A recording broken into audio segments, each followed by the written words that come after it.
Here is another in NBC's great parade of new shows.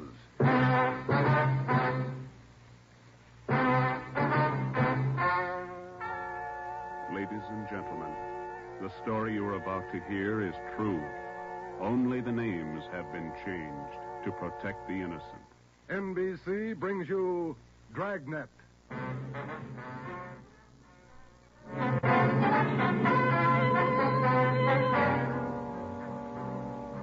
You're a detective sergeant.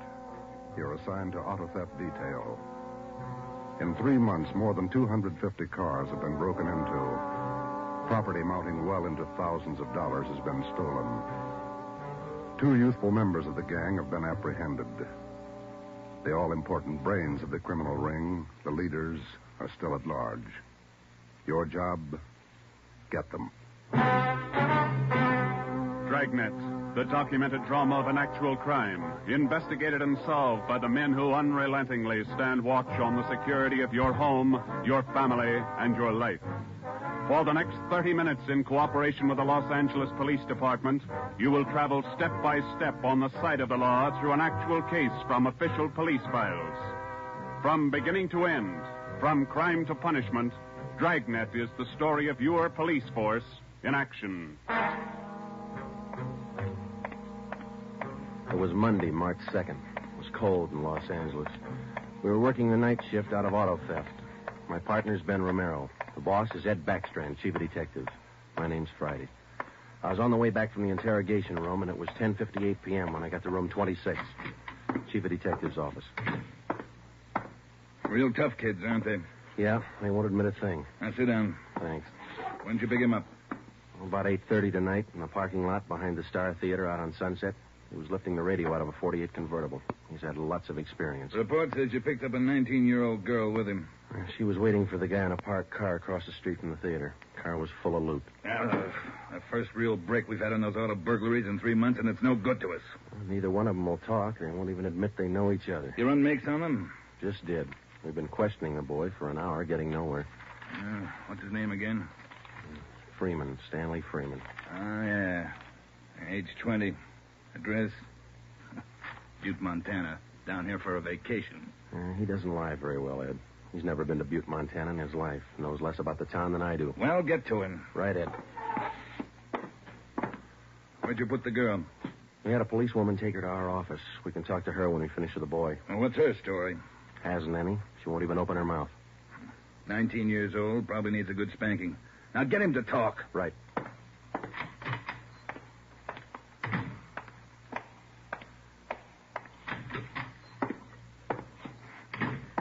Did you run a make, Joe? Yeah, he's clean. Get wise, huh, Flatfoot? Look, you're in a bad spot, son. That kind of talk isn't going to help. Says you. We caught you red-handed trying to steal a radio that didn't belong to you from a car it didn't belong to you. Is that right? That's enough to send you to San Quentin, boy. You better give us the story. Shut up. We've got all the evidence we need for him. Maybe you don't realize how serious this is. We've had more than 250 car burglaries in this city in the past 3 months. Over $200,000 worth of property's been stolen. That's a lot of money. So what? So you're the number one suspect, young fella. Your method of operation in breaking into that car tonight is the same used in most of the other burglaries. That means you're not going to be tried just for this job tonight. What are you getting at, Flatfoot? Listen, son. In the state of California, breaking into a locked car is a felony. You can go to state penitentiary for that. And we're going to file a complaint of burglary with the district attorney in the morning. You say you're from Butte, Montana.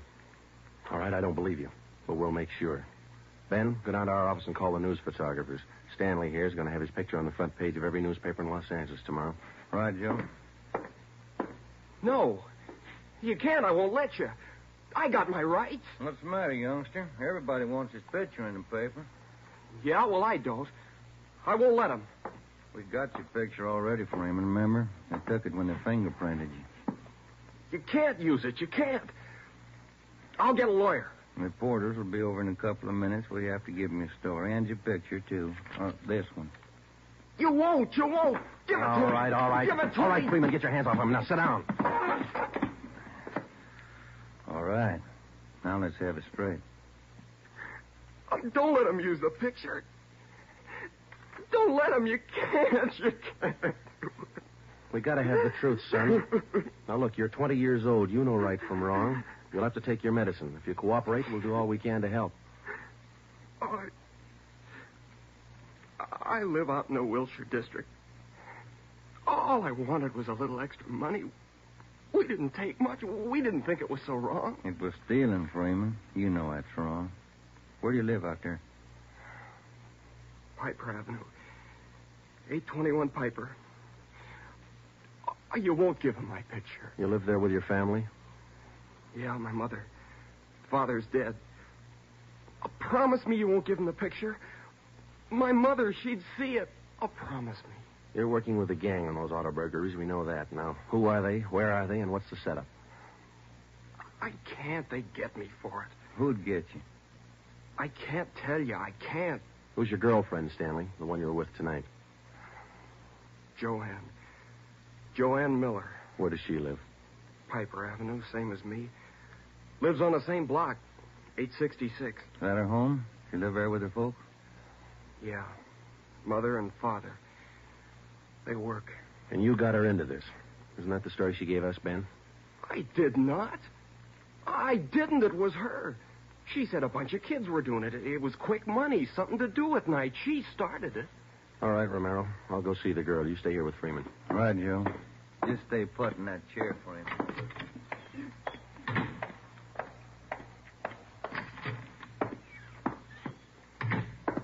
Hi, Marge. Hello, Joe. You and Romero handling this case? Yeah. I'd like to talk to the girl a few minutes, Marge. Will you stand by? Right, I'll sit over here. Thanks.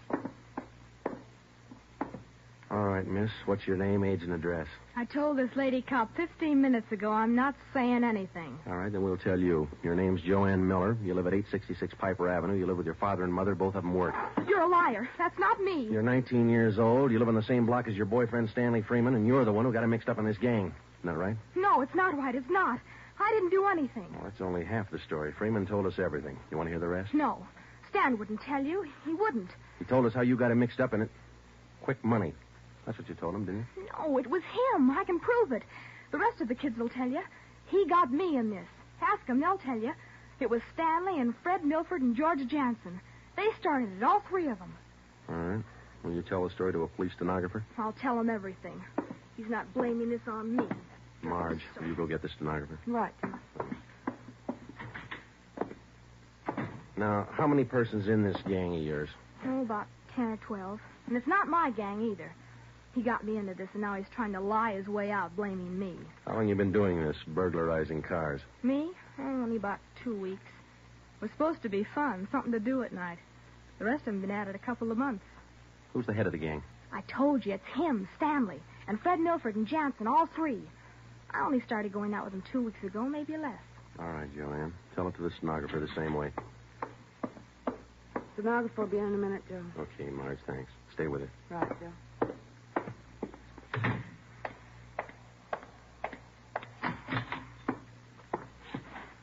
Just about a closed case, Ben. Girl gave us a full confession. She didn't. Oh, you're not tricking me again. She didn't. She told us you're one of the leaders of the gang, Stanley. Said you got her into all this. The other two are George Jansen and Fred Milford. About a dozen kids in the gang, all of them about your age. Isn't that right? She's lying, can't you tell? She's lying. She got me into the gang. Well, she did. She's Milford's girlfriend. Ask her. Oh, she can't lie out of that one. She got me into it. I can prove it. Who's the real leader of the gang? Milford. He started it. He organized the whole thing. He collects the stuff we get, and he delivers it. Jansen helps him do it. What do you mean he delivers the stuff? Where does he deliver it? Well, somewhere in Dogtown, I think. Down around South Main, near the railroad yards. Who's it delivered to? Oh, I don't know exactly. I heard Jansen mention the name once. Myra, he said. It's supposed to be a big secret. Myra, that's all I remember. Where does Jansen and Milford live? Well, Jansen rooms down on East Flower. 1042, I think. It's a rooming house. And Milford lives 2 blocks over from me on Quincy. 234 Quincy. He lives with his grandmother. Got that, Ben? Right. All right, let's pick up Milford and Jansen. It was 10 minutes past 1 when Ben and I returned to headquarters with George Jansen and Fred Milford in our custody. In Jansen's room at 1042 East Flower Street, we found 2 fur coats, a box full of new car accessories, an S&W 38 revolver, and a .45 automatic. When we picked up Fred Milford at his home, we discovered 5 deluxe car radios hidden in the garage, plus a valuable assortment of cameras, cigarette lighters, and clothing. Both Jansen and Milford refused to talk, but when we got them to headquarters and showed them the signed statements of Stanley Freeman and the girl, Joanne Miller, they broke. Milford, where else did you and your gang operate besides the Wilshire district? No place, only out there, that's all. Same type of car burglaries have been committed all over the city.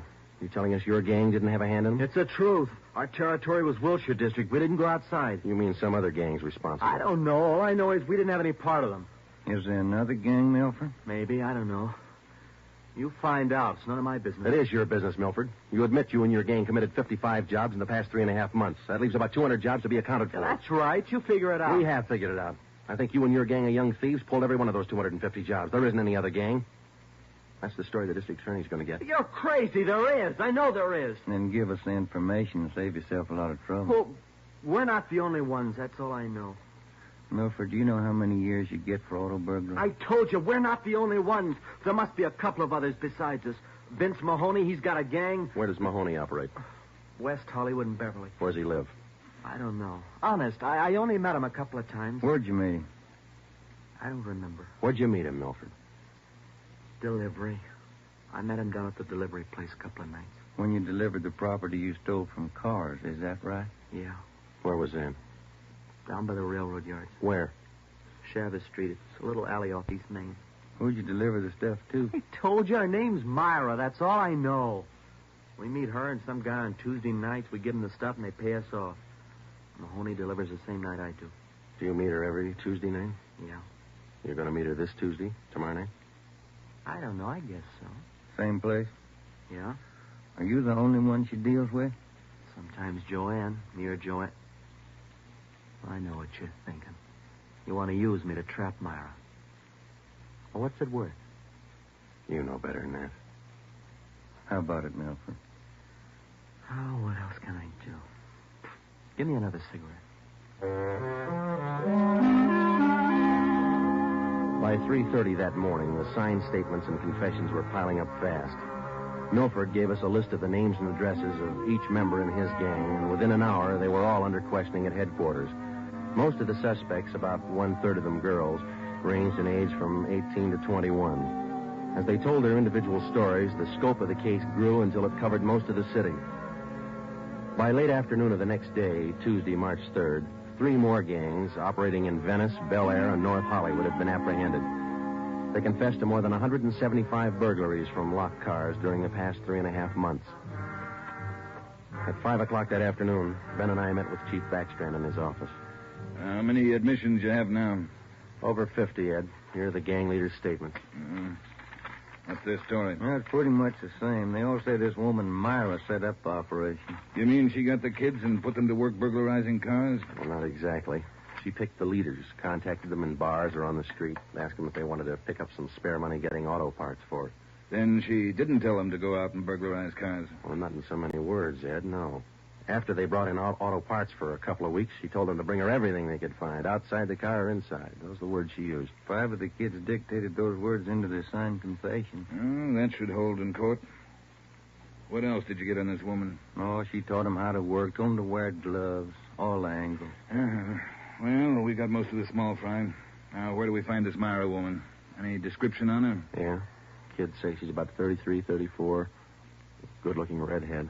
5'5", about 120, well-dressed. No description on the guy she runs with. You run a make on her yet? Yeah, no previous record. We set up a stakeout for her tonight.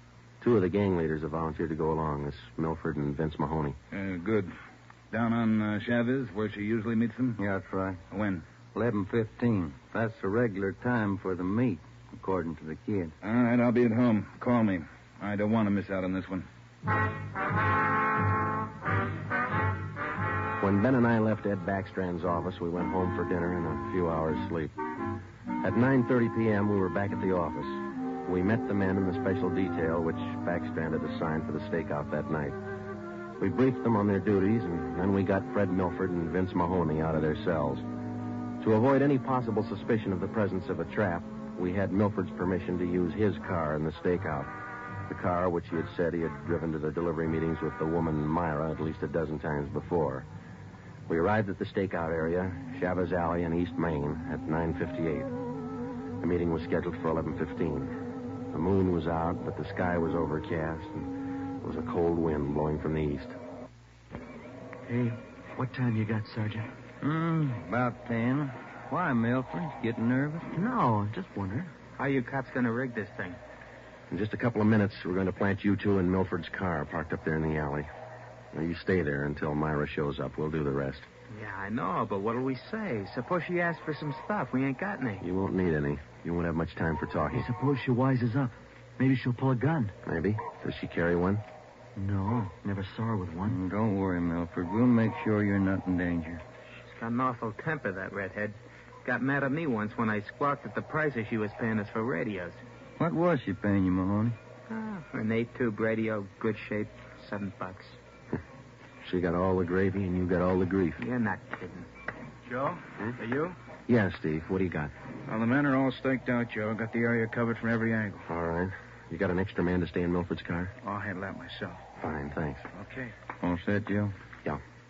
Now, Milford and Mahoney, we're going to put you two in your car now. There's going to be an officer with you, so there's no need to be nervous or afraid. You just sit in the car and act natural. When this Myra drives up, don't leave the car. Have her come to you. You got it? Sure. Okay. All right, Joe, let's go.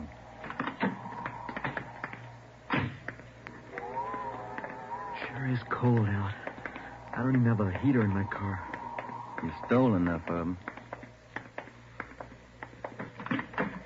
Okay, Steve, here they are. All right, boys. Milford, get in first behind the wheel. Okay. Mahoney in the middle. Now I'll sit in the back. We'll be parked in that garage across the street, Steve. Got a perfect view of the alley. Okay, Ben. Check with you later. All right. Mean night, Joe. Yeah, come on.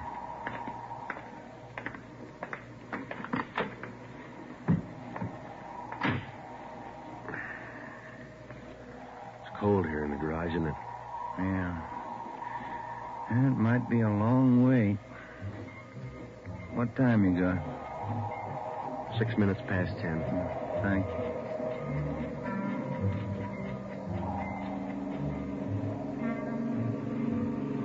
Hey, Joe. What is it? It's nothing. Thought that passing car was turning in the alley. Relax. It's early. Lonely place. Dark. Gets on your nerves.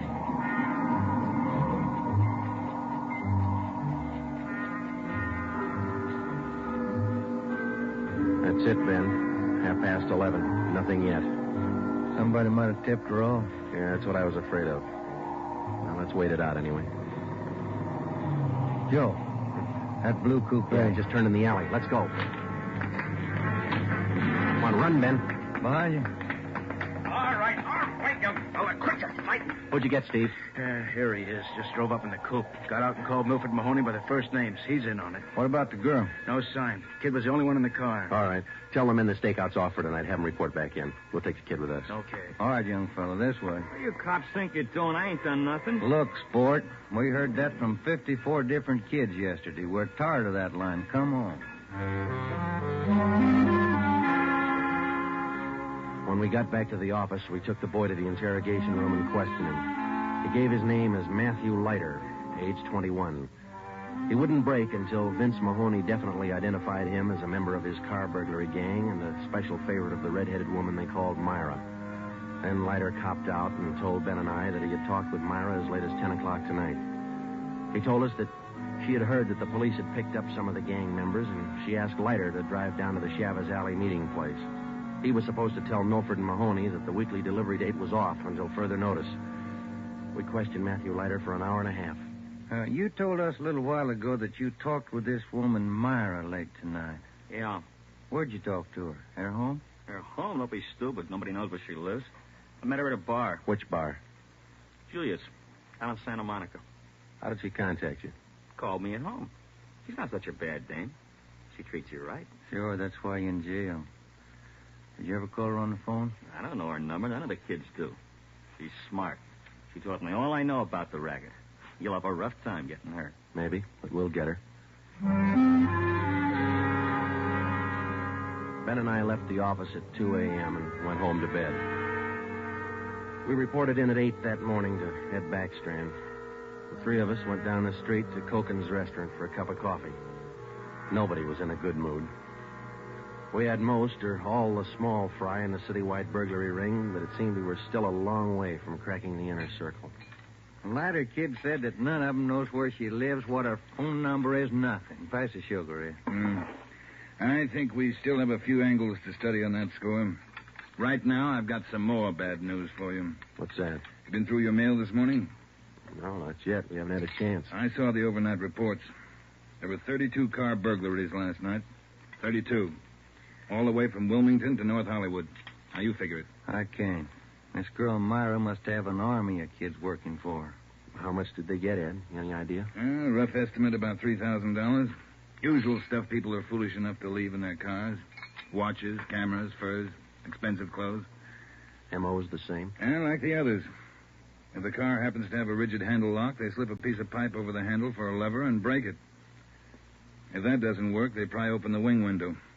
Some of the windows were smashed out. Sounds like you're in an awful hurry, Joe. Yeah, maybe this Myra wants a few big nights before she peddles the stuff and gets out. If we're going to get her, we can't waste time. Any suspects picked up last night, Skipper? None. Well, where did they hit most of the cars? Outside the Pan Pacific. A parking lot. Hockey game going on. Must have been 4,000 cars for them to pick over. They picked the best. As usual. Well, you better get on it. There's one way to handle it. What's that? She works fast. You work a little faster. We got back to the office and we went over the reports one by one.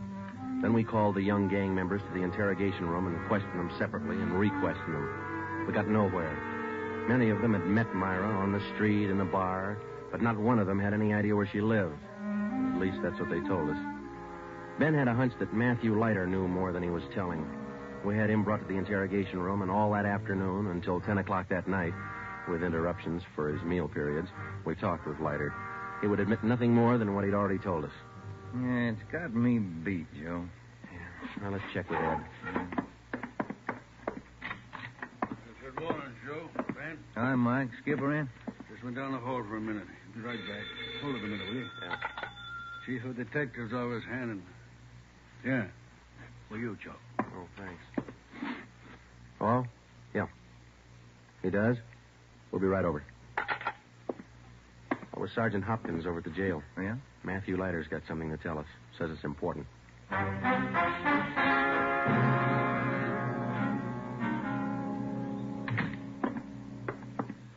Have a chair here, Leiter. Yeah, thanks. All right. You wanted to see us. I'm getting even with that dame Myra. I'm squaring with you. Yeah? She told me if I was picked up, she'd have me out in a couple of hours. She promised me a lawyer if anything happened. Said she'd get me bail. All right. Where can we find her? I don't know if she's there now, but you can find out at Francisco Motors. Big used car lot. Garage, too. It's out on Melrose past La Cienega. What's the tie-up? That's where she fenced most of the stuff we stole. Some old guy she buddies with runs the place. Big shop in the back. Store a lot of hot stuff there. Barney. Yes, Sergeant? We're through with them. Take them back. We checked with Chief Backstrand, and then we drove out to the Francisco Motor Company. We located it on the corner of Melrose and Geneva Avenue.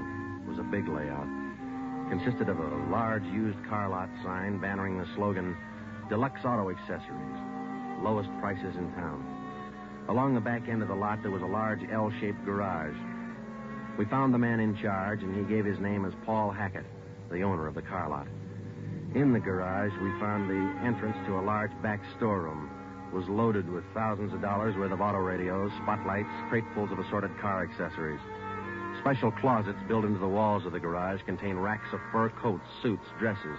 Below that, smaller boxes containing watches and cameras, all wrapped in tissue paper. You can save all of us a lot of time and trouble by talking to us now, Mr. Hackett. Where is Myra? I don't know who you're talking about. I don't know what you're talking about. Can you explain what we just found in your garage? I didn't know it was there. I didn't know it was stolen. Well, which is it, Mr. Hackett? Make up your mind. I bought it, but I didn't know it was stolen. You can't prove I did know. I think we can prove it, Mr. Hackett. Some of those stolen car radios stored back there, the serial numbers are filed off, and this workbench here is full of filings. I didn't know. You'll have to do better than that. How does Myra figure in? I don't know. I don't know what you're talking about.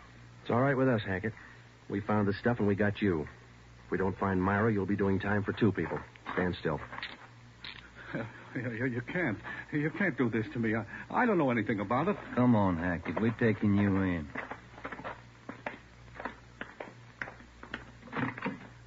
All right, get in the car. Come on, in the car. Am I going to jail? You're going to jail. All right. I'll take you to Myra. Hackett told us that Myra lived at 1345 Munich Drive in Beverly Hills. He said that he was Myra's husband. He told us that he'd been in a legitimate garage business for 10 years before he married Myra. She talked him into the racket. He identified 1345 Munich Drive as their home. When we got there, we found stores of stolen property similar to those found in the garage. Myra was not there. Hackett had no idea where she might be. We sat down in the living room and waited.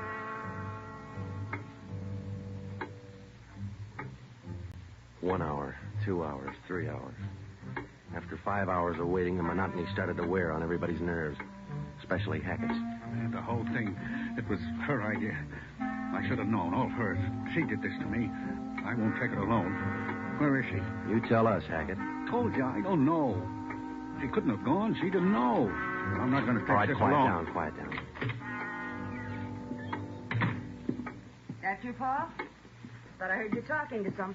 Who's he? The police, Myra. The police. Your smart kids told them the whole story. What are you talking about, my smart kids?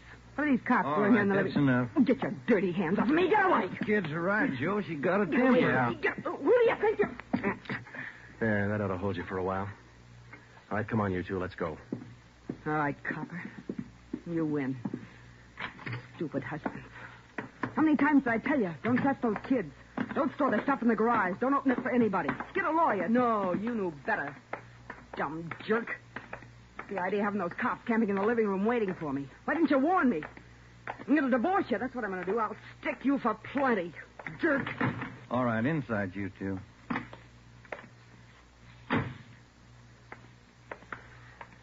You got a smoke, Ben? Yeah. Here. Thanks.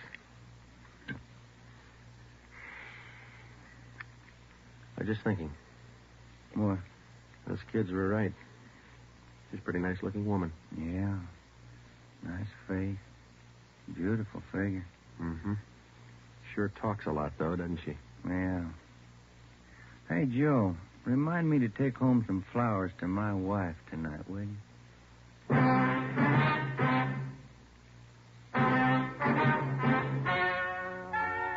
The story you have just heard is true.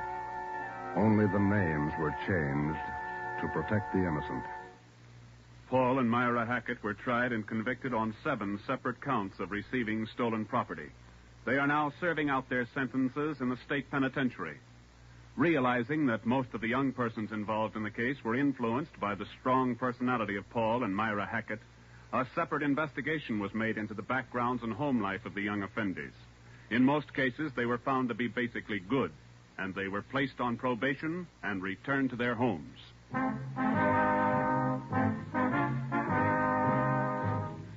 You have just heard the 13th in a new series of authentic cases from official files.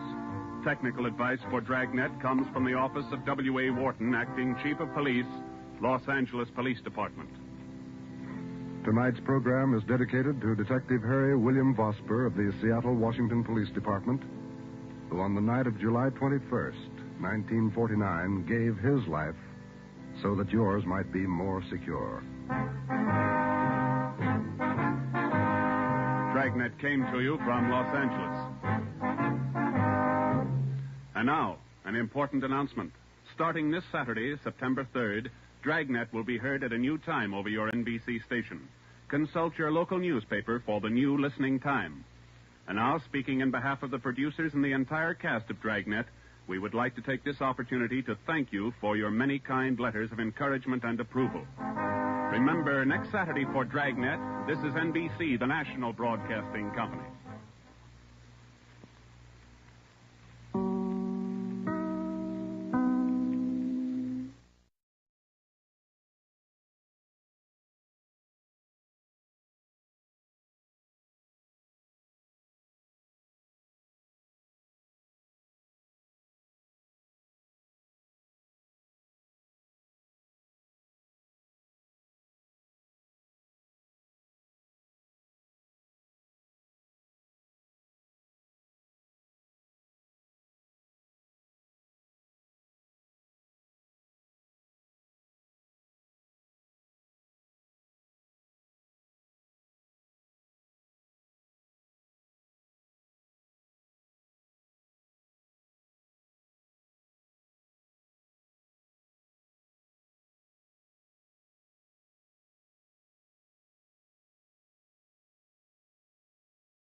Well, good morning, everyone. Thanks for bearing with my technical difficulties. There was physical technical difficulties. Hey, I just wasn't feeling up to it. So anyways, man, what's going on, Holmes? I'm drinking some coffee, man, because I need some coffee, man. Do you know what I mean, man? I really need some coffee, man. Oi. I'm wearing Mickey today. I'm wearing Mickey. I miss Disneyland. I really do. Hey, Joey, how you doing, brother? What's up, man? Just sitting here lamenting. I'm lamenting. What the hell is a lemon? He's lamentinade. He's making lamentinade. Let me warm up my coffee here.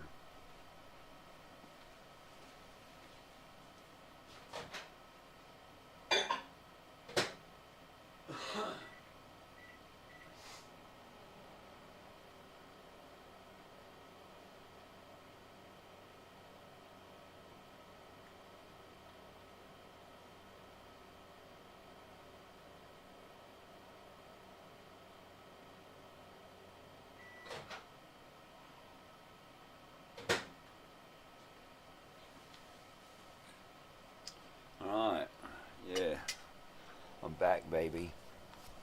Oh, sheesh, why does it have to hurt so much, right? Life wasn't meant to hurt so much. Oh, yeah. Oi.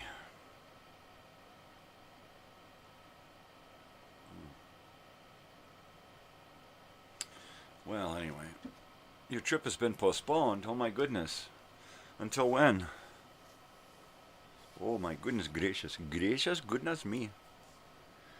Does that mean you're coming in October so you can go to that concert?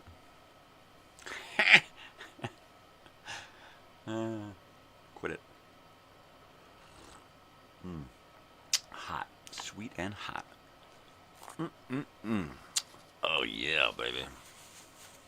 That's what I'm saying.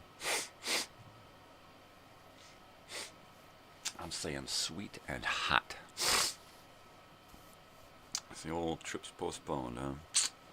Well, the postponeroni bony moroni. Yep. I've been postponed before. I have been postponed. Sometime this year. Well, that's good. That's good. That's good. You guys still thinking about driving?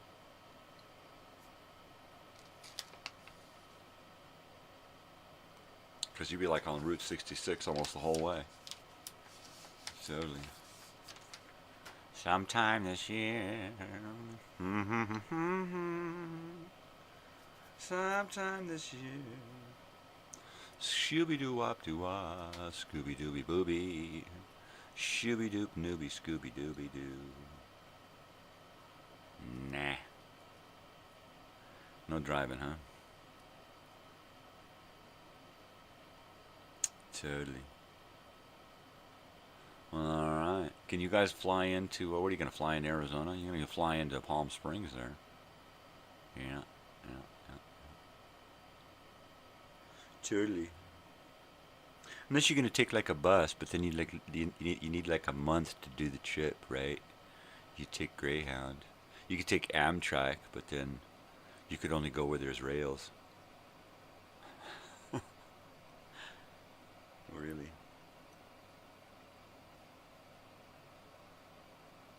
Totally there, eh? Yeah. Right on. Good old LAX. Good old LAX. Lax. Yep. X-Lax. That's what I'm saying. Yeah, man, I am just... What is wrong with me, right? I'll cut it out. You know. You know. You're just playing hard to get. Oh, I know. I know that I know that I know. You know? Jeez Louise. Well, anyways.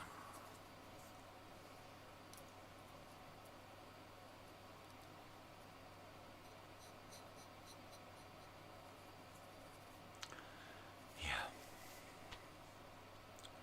Food. That's the thing. Food. That's the thing that I don't like. It's food. It's food. I don't like food. I just don't like it. So my wife, she likes to watch those Naked and Afraid shows. Of course, she'd never do the Naked and Afraid thing. I was like, why don't you go on the show? And she's like, yeah, right. No. No. Maybe not.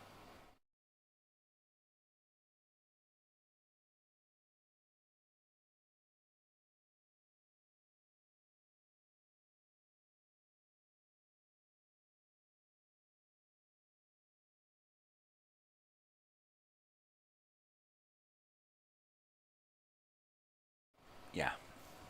That's me, baby. I'm here. So yeah, Video Time Machine. Friday Night Live. Nonsense. Nighttime nonsense and nostalgia. 2 hours. It was okay. It worked out okay. Technically, I probably could have been a little better. But it was okay. It was all right. The only thing is that I didn't get my my Video Time Machine portion of the show. I didn't get it. For some reason, I mistakenly didn't go from one computer to the next. So right before the show, I'm trying to get it over there, and the cloud is just like slow as hell. It's like, fuck it. I've already uploaded it to YouTube to get my checks. So I just made it public, and we watched it from right off of YouTube, from this computer to that computer. And that was it. So that was the only technical faux pas. That, and I still needed to pick out songs for a portion of the show, which I hadn't done. I picked them out on paper, but I didn't pick them out on the computer. And so then I had to kill time while I'm sitting here talking, telling stories and whatnot. Yeah. But it was cool. It was fun. I'm rather enjoying it. I'll put together another Video Time Machine, about a half an hour long, and upload it this week with all of next week's programming, which is pretty cool. I went and I took all of my my books that I've got made for my channel, and I titled the what do they call that? What do they call that part of the book? Right. But anyway, so I titled it so that now that I've got my 6 or 7 of these notebooks up here, I can see which is which without having to pull one out, open it, pull one out, open it, pull one out, open, and go, oh, that's the one I want. So that makes it a little bit easier. Yeah. And I printed out some new program. I'm running low on black ink, so I printed out program guides in red. So I printed them out in red, which is cool because in the program guide I will usually use varying colors, so that's pretty cool. I've pretty much got all the radio shows for the next 2 months. I just last night dipped in and pulled out a bunch more educational films and stuff for nighttime nonsense and nostalgia, and I'll kind of be splitting up my material. Sometimes I'll just take a portion of a video and put it on the video time machine and then upload the whole video onto the channel. Right? Right?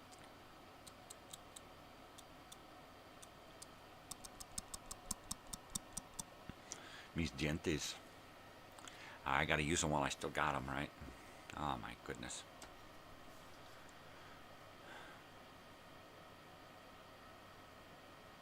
I started burning stuff to DVD. So all of the educational films that I take and turn into a little short film suitable to put on YouTube, which just means I gotta title it and add a little black at the end and the beginning, you know. Nothing major. Just make it a real file. So I'll take all of the raw video files from those educational films and I dumped them all onto disc. So now I have them on DVD disc that I can just pop into my driver here and access from there at any time. So that's pretty cool. So I've got a bunch of X-1. Now the raw audio will work perfect on a DVD, and I can load it all on there. I can load most of my old-time radio shows onto a DVD because it's like, I don't know, 4.36 gigabytes, which is pretty good for raw data. But the X-1 videos that I've created for the channel, those things are upward of a gigabyte to a couple of gigabytes, a few gigabytes. So I can't, it's not feasible to put 1 or 2 or 3 on a disc. It's kind of a waste. So I'm going to try to pick up a thumb drive, a 1 terabyte thumb drive this week, and take all of that. It's like 200 or 300 gigabytes of information on my external hard drive, and that's a lot of room. That's months worth of programming there. So, and I'm just about done with the X-1s, so I need to remove them from the whole process here. Once they're uploaded onto the channel, I don't need to futz with them anymore. I don't even need to have them here in my home. I can just pack them away because I could just pull them up on YouTube anytime I want. So there you go. Yeah, baby.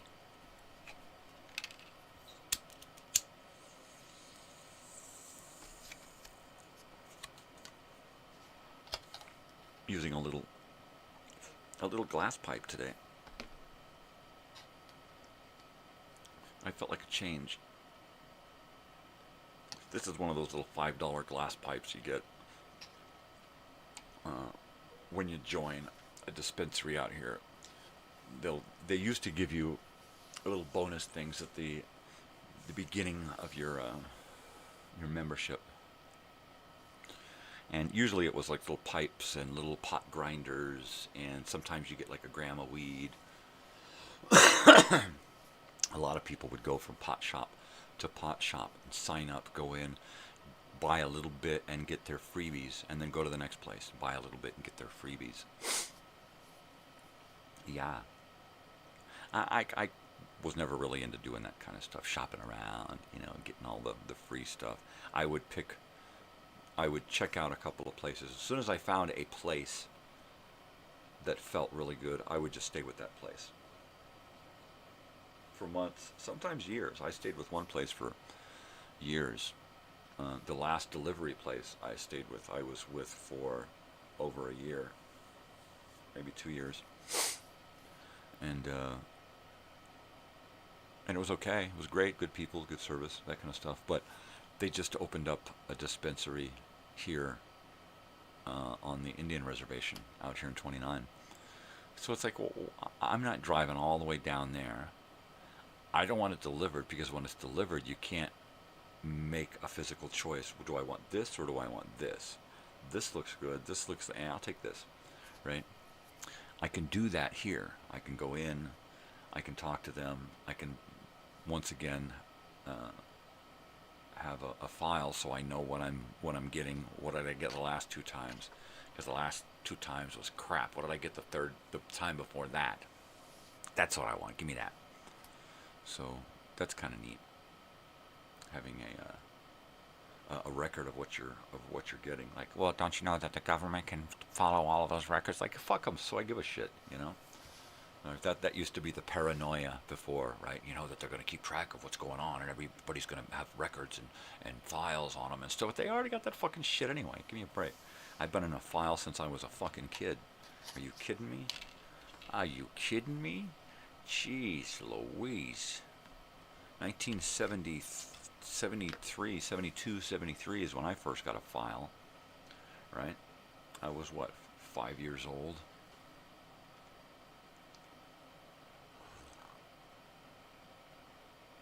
Yep. And they've been updating that file ever since. I'm telling you. True. It's the gospel. What's up, baby? You need to go outside? Bessie? You need something, Bessie? You want to go outside? Alright. I got a big dog here that wants something. She just keeps looking at me, wagging her tail. Okay, come on, baby. You want to go outside?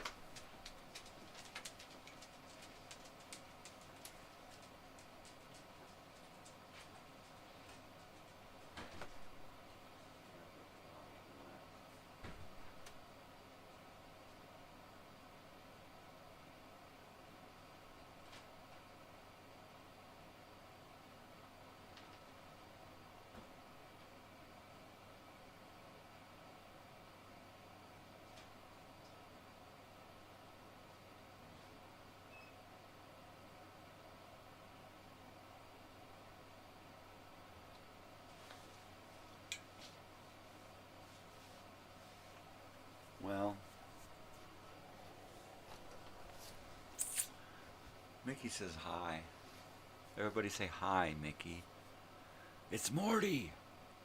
I just saw Meatballs the other day. Of course, I just put movies on. It's like, there's a movie, I'll put it on. I have to think too hard about putting on new movies, so I just don't. I have to think, God, who is this? Do I want to watch this person for an hour and a half? Can they act? Is the story worth a piss? Is it some kind of new woke modern bull crap? Do I have to subscribe to other people's ways of living just to watch a fucking movie? Fuck it, it ain't worth it. Am I gonna be programmed with modern bullshit today? It ain't worth it. Oh, there's an old movie, I'll just put that on. That's it, that's what I do. I watch old movies. Because my daughter, she goes out to the theater with her friends because that's what you do when you're young. And I'm like, well, what are you going to see? Well, I want to go see this. She comes back, well, how was it? Right? That's my girl.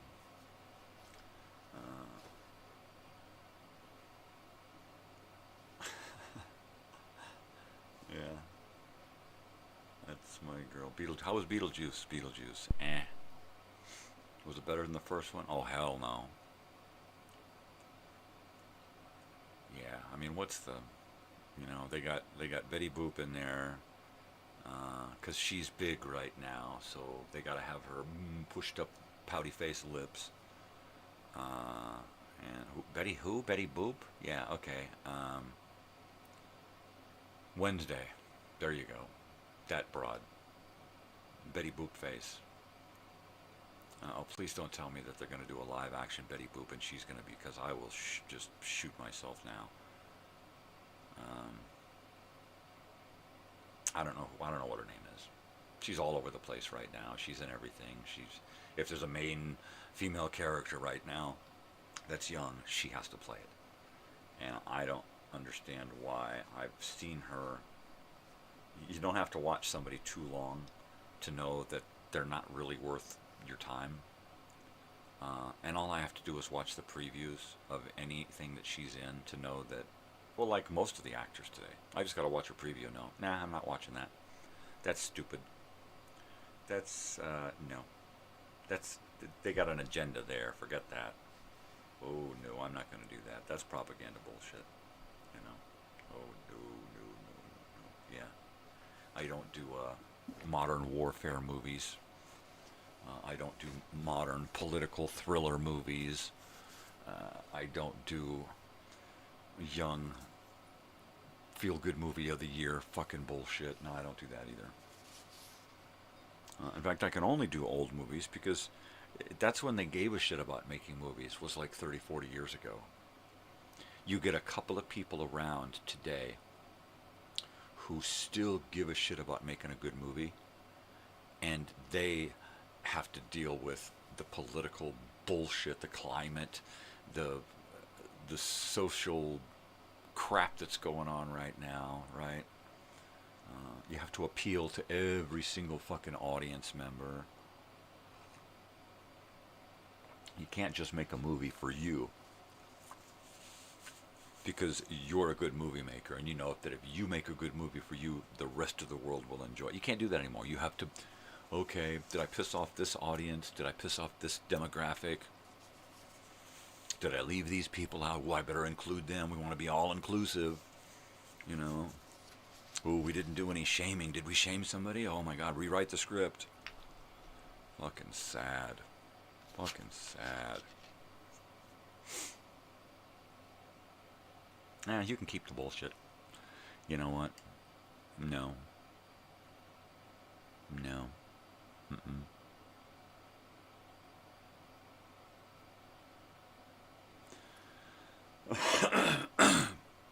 It's a bummer I won't be around forever to keep reminding my daughter that it's all bullshit, right?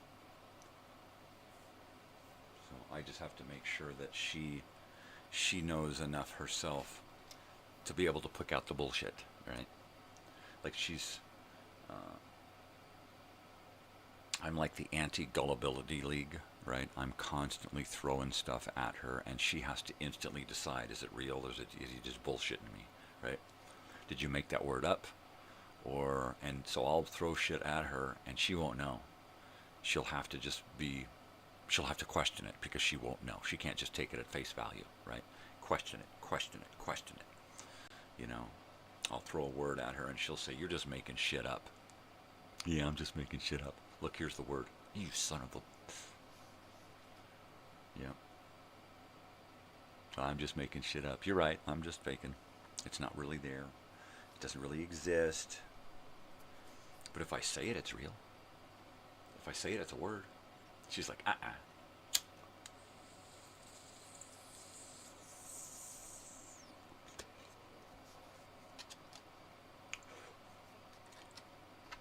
The Anti-Defamation League.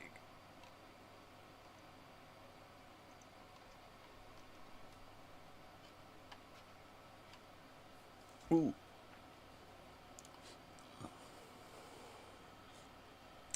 I've been thinking about Halloween and holidays and my channel and programming.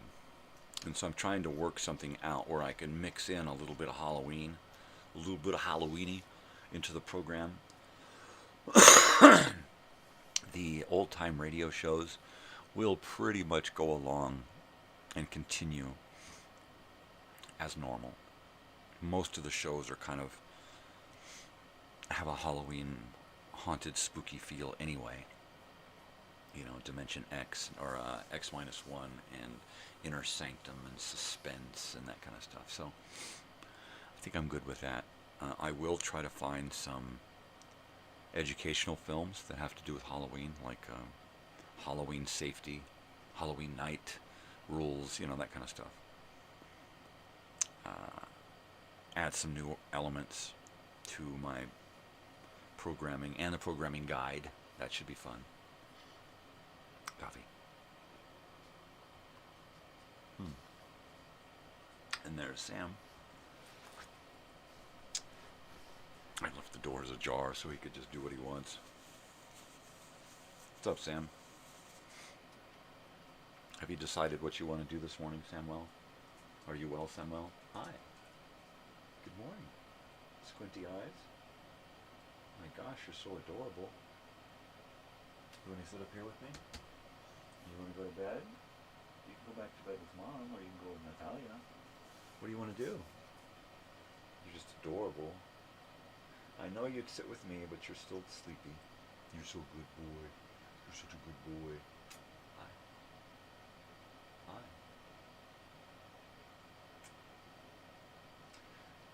Yeah, he's still yawning. Yeah. Yawning. He's a yawner. He's a yawner. Yeah. Actually, I wore this shirt from my friend Dan Gurn. The Gurn. Because I miss those guys. In fact, it was weird. The other night, or the other day, I can't remember which, I dream like middle of the day, middle of the night. So I'm having one of those quick dreams, because that's all I get.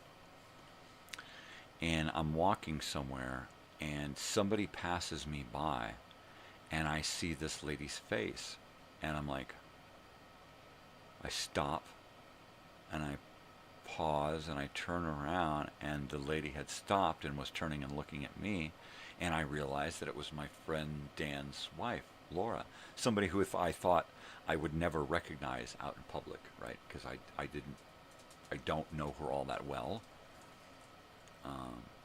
and it was really weird because it felt so real, right? It felt so totally real that I was walking by this person, and we just happened to notice each other for who we were, and it was like, oh my gosh, where's Dan? What are you guys doing? What's up? It was weird. It was weird because it seemed so real. You want to come up? Huh? Oh, Mr. Huh?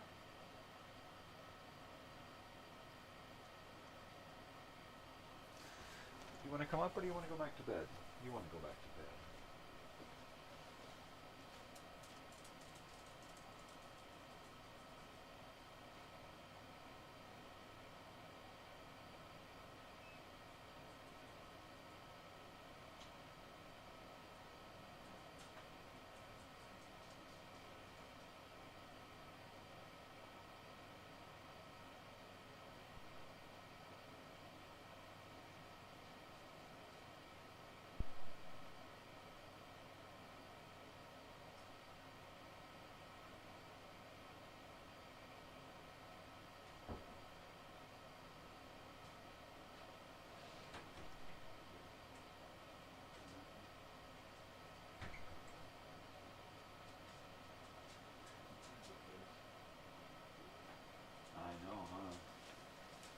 Kind of sleepy myself.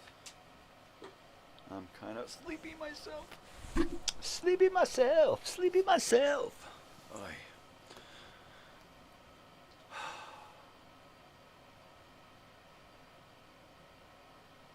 Getting too old for this shit.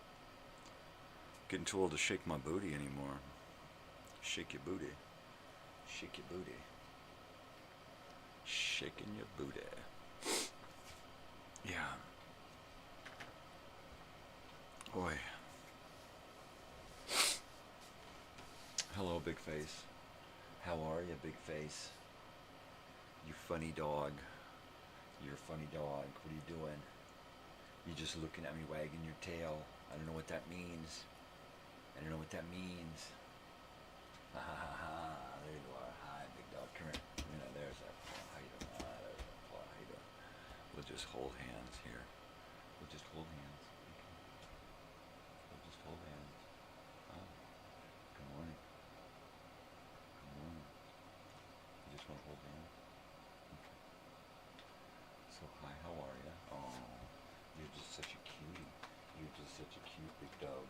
Yes, you are. You're such a cute big face. You can come up here. Come on. You can come up there. It's okay. No, really. You can sit up there. You can. Or you can lay in your bed.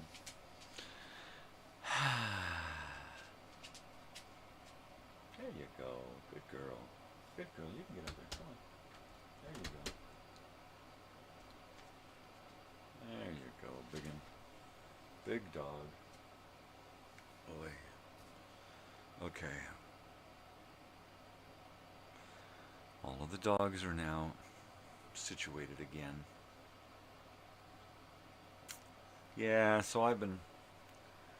I I've played Minecraft twice since Monday, and basically I just got on and built roads, just roading it. I'm trying to enclose a giant area in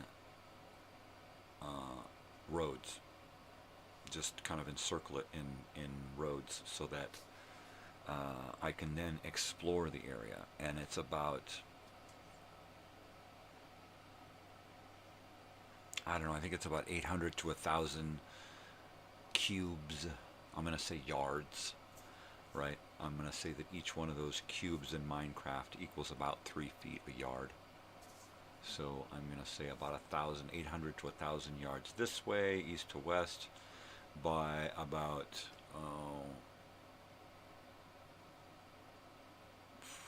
3,000 yards north to south, which is pretty damn big. It's a pretty big area. So inside this area, there is actually a dark forest that I explored. I found and didn't explore because like, oh, I want to come back later and check this out. And then I lost it. Right. So at some point, I'm going to go and make a bunch of maps and run around my roads and open maps in different areas and see what I get. I have made a lot of maps before, and they're in various places. What I need to do is put a bunch of maps of my whole area on a wall inside of frames, item holders, and put all the maps up on the wall in order so that it creates one large map. And I've done that before too, and that's really cool.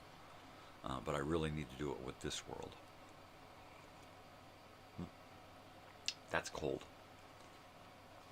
Ain't nothing worse than cold coffee.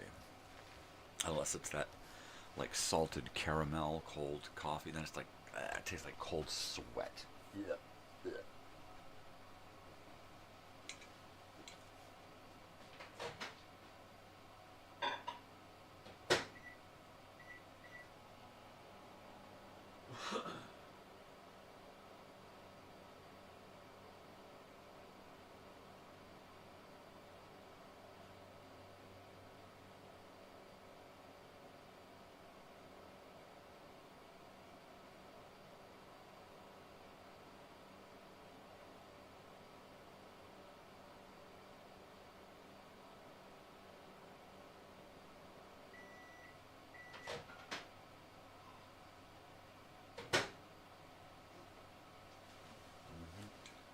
Oh yeah.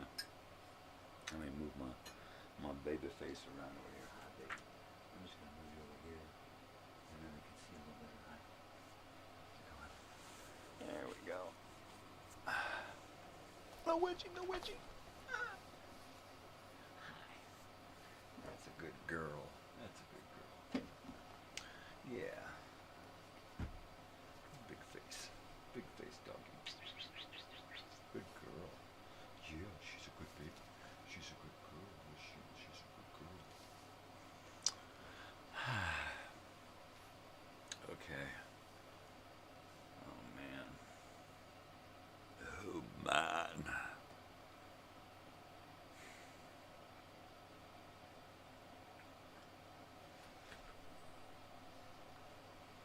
I don't know, man.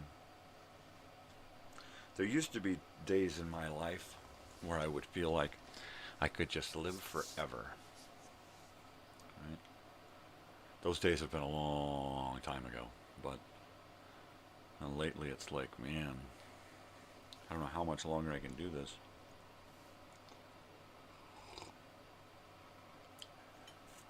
I am just so physically screwed.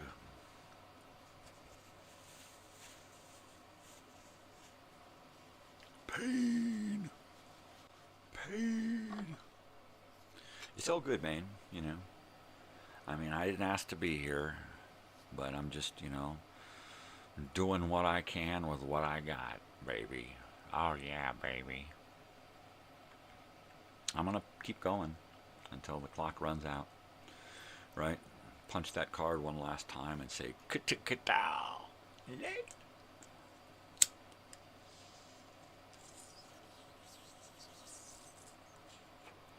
Hey, Marge, did he say ka-ta-ka-tow? Leave him alone, Harry. At least he has emotion. Why, I oughta.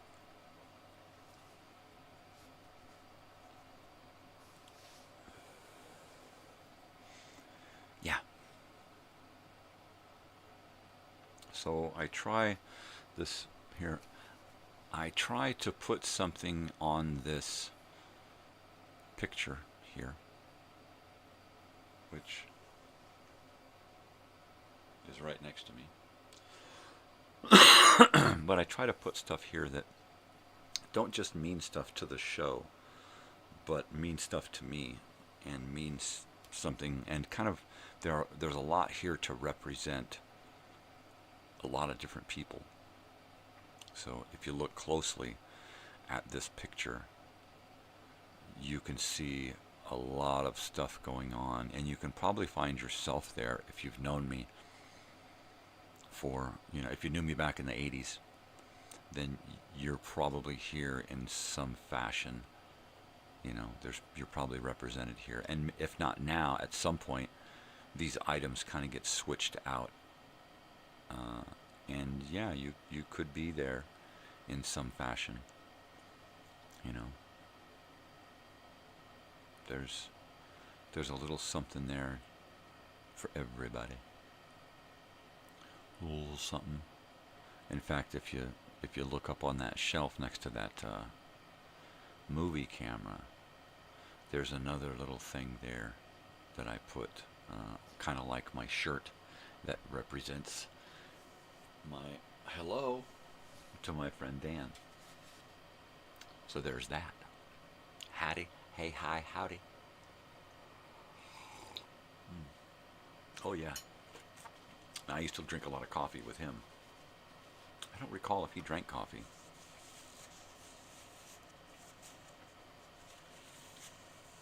I don't recall. I was the coffee drinker.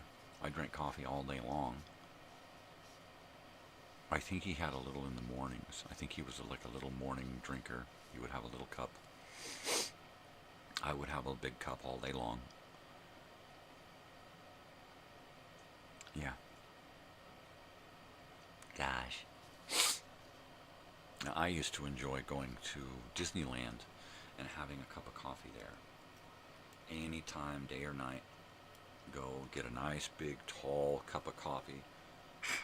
Something with a lot of chocolate and cream in it, And then just cruise around, drinking that, sipping on that, sitting down, watching people until it was gone, and then ride a half a dozen rides at most.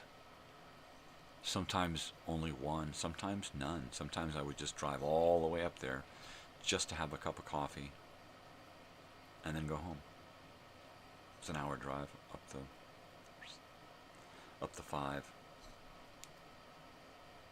Hour drive up the 5. Disneyland. Yep. We go by it all the time now. We're always out there in LA. And we've been out to LA, oh man, a couple of dozen times in the last couple of years. And, I'm always looking out on the horizon, wherever we're at, looking out. So you go, oh, look, there's the Matterhorn. That was always the thing back there. If you're cruising up the 91, on your way into LA, you gotta look over there to the west, and you gotta look for the Matterhorn. It was a lot different back in the 70s. Most of that property was parking lot, and now most of the property is park, and the parking is stacked and spread out all over the city. Fucking A, man. Yeah, well, the last time we were there, we were at downtown Disney, and that was just earlier this year.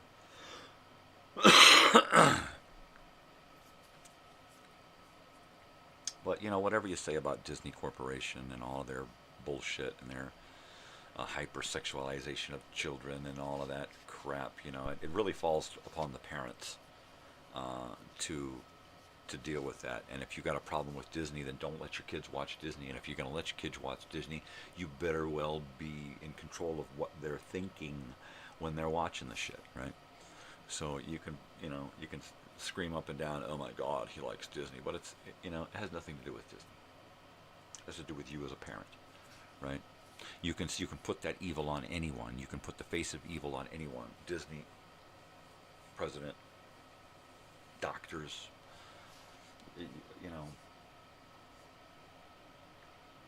but it really falls upon you, and you as a member of society. If you've got a problem with it, and there is a problem, well, then deal with it, But I got no problem with Disney. I hear a lot of shit. I ain't never seen anything. I just love Disneyland. I'm a Southern California kid, and I just love Disneyland. I'd love to go to Disney World. There's a bucket list item right there. Yeah, Disney World. Just give me a month.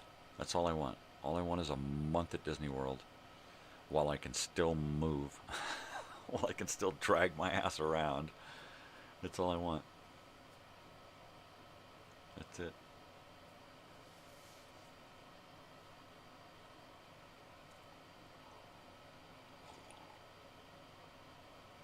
As he kills himself slowly with coffee and other poisons, other toxins. So many toxins. Yeah, I need me an antitoxin. Yeah, you know what the best antitoxin is? Death. Yeah, you're dead, you're antitoxin. That's it. No more toxins. You become a toxin. That dog's like, what, he just shut up already? He's making no sense. Dude, you gonna let that dog talk to you like that? What am I supposed to do? She's allowed to have her own thoughts, right? It's like the dogs are in here and they're all going at it, right, and playing and stuff. And my wife's like, Oliver, stop that. Oliver, quit that. I'm saying, honey, he's allowed to have emotions. If he doesn't want Big Face pushing on him, he's allowed to growl, right? He's allowed to snap and say, hey, don't do that to me, right? Don't take his power of individualism away, right? He doesn't have to conform. Let the dogs be themselves. Let them have their hierarchy. She's like, what the hell are you doing? I just want the dog to stop growling. Let him growl. She has to know that this is how he feels. He's just expressing himself. Let him, they're not going to kill each other. Just let him talk. Let him talk it out, That's pretty much my way of life, Just let everybody kind of do their thing. If somebody needs a little help or guidance, well, then that's what we're here for. And that's what we need to try to do with everybody around us. You see a stranger fucking up. Well, you see if maybe you can help them out and maybe keep them from fucking up so much that they not only fuck themselves up, but people around them, I mean, shouldn't we all be responsible for each other, right? Isn't that the way it's supposed to work? Isn't that what we hear when we're in kindergarten? Everything I learned, everything I need to know I learned in kindergarten, right? And then as soon as you become a driver, that all goes out the window and you have to, don't admit to anything, wait until we contact a lawyer and all. It's like, 16, everything goes out the window. It used to be 18, 21, You'd wait and you'd finish college or university, you get out into the real world and then find out, oh my God, really? This is the way it is? Ugh. So I have to lie, cheat, and steal in order to get ahead, right? No, but that's the way that they want you to think, because all of the other people out there who lie, cheat, and steal want to make you think that, well, you got to compete with us. And so you do. And you got to compete with those liars and cheaters and stealers, which then in turn turns you into a liar, cheater, and or stealer. So, yeah. And I try to live like a kindergartner. You know, I see somebody fucking up, I'm going to tattle on them.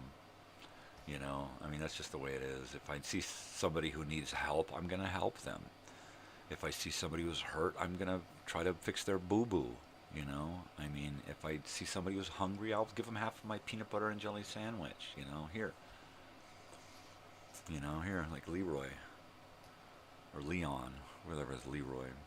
The little cowboy kid from Andy Griffith. Clint Howard used to walk around with a PB&J. Want some? Want a bite?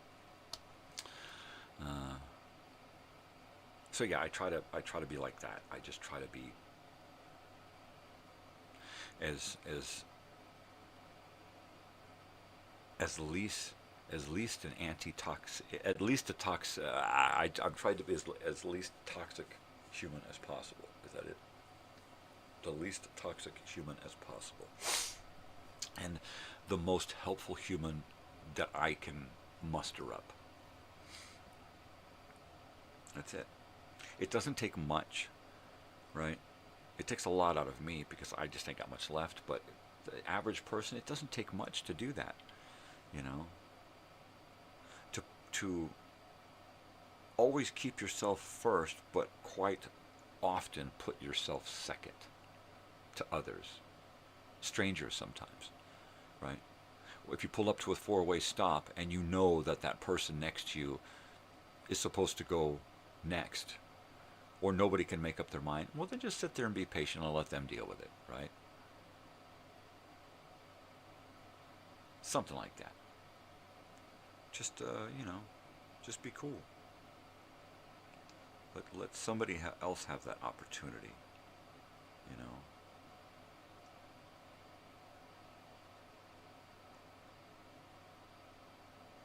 Ain't gonna hurt you none to sit and wait a half a beat before you pull out.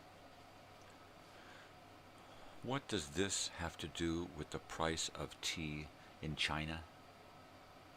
I don't know. I have no idea. You see up here over my shoulder here, this face right there. That is Cantinflas, one of my most favorite Mexican comedy actors. Yeah. Anytime I'm flipping through the channels and he's on there, he stays.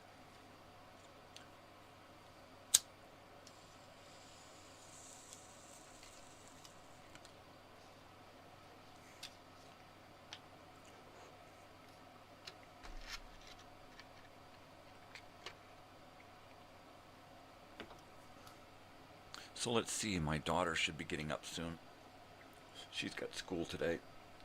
Mom made her homemade chicken salad. She grilled up some chicken, made chicken salad, chopped up the pickles. My daughter likes dill pickle chunks. Made some really bitchin' chicken salad for my daughter's school today. So in a little bit, I am going to do the usual packing of the cooler and get that ready for her. And I think she's starting to get into the groove of going down there twice a week, getting out of the house, doing stuff, socializing, because she's like me. She's a homebody. She's not antisocial, because I'm not antisocial. I'm just introverted, right? I can be a severe extrovert if I want to be, but I don't choose to be, you know. I feel like I don't get a big enough break from society for who I am, right? I don't get any quarter from society. The world doesn't want me to be me. They want me to be something else. And so in that respect, yeah, I don't get it. Yeah. But that's okay. What are you going to do? Oh, Monday.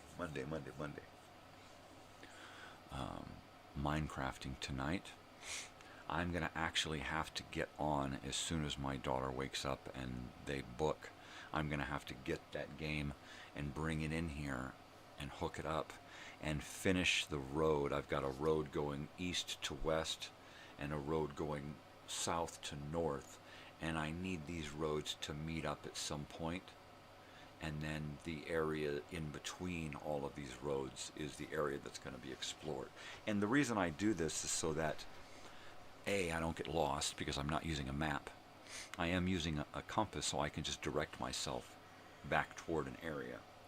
But it's easier to do when I can go just cut through an area, right? And go from one road through the wild, through the wilderness, and do another road. Go up the road, shoot across again.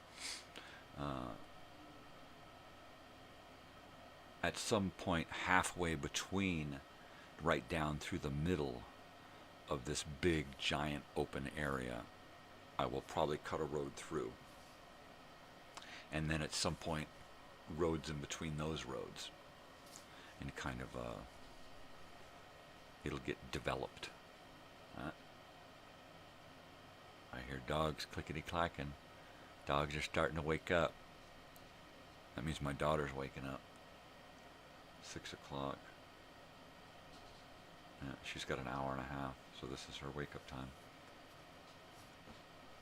Yep, that's my girl. I hear dogs.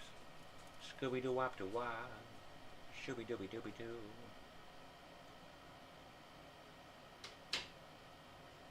Shooby-doo-wop. Scooby-Doo-wop. Alright, I should... Hi, Samuel. Oh, you're such a good boy. You're such a good boy, Sam. I hear dogs walking and drinking, waking up. They're all just going to want to go back to bed. It's like they'll be like, okay, who's in bed? We want to go in with them. I think Mom's still in bed for, I don't know, another 45 minutes. Yeah. Mom's an easy riser. She'll get up and walk out the door within 5 or 10 minutes if she needs to. I can't even think about doing something like that. I have to lay in bed for 20 minutes just to get my eyes to work and to get my body to start making connections to my brain. Or I'm laying there going, oh man, I don't want to connect with my brain. My body hurts. No. No! Hi, Toots Pootsie. Do you want to go outside? Do you want to go outside? I think she wants to go outside. She's making little funny movements. Oh, there she goes running. All right, you guys, let's get you up. Doing your morning outfit.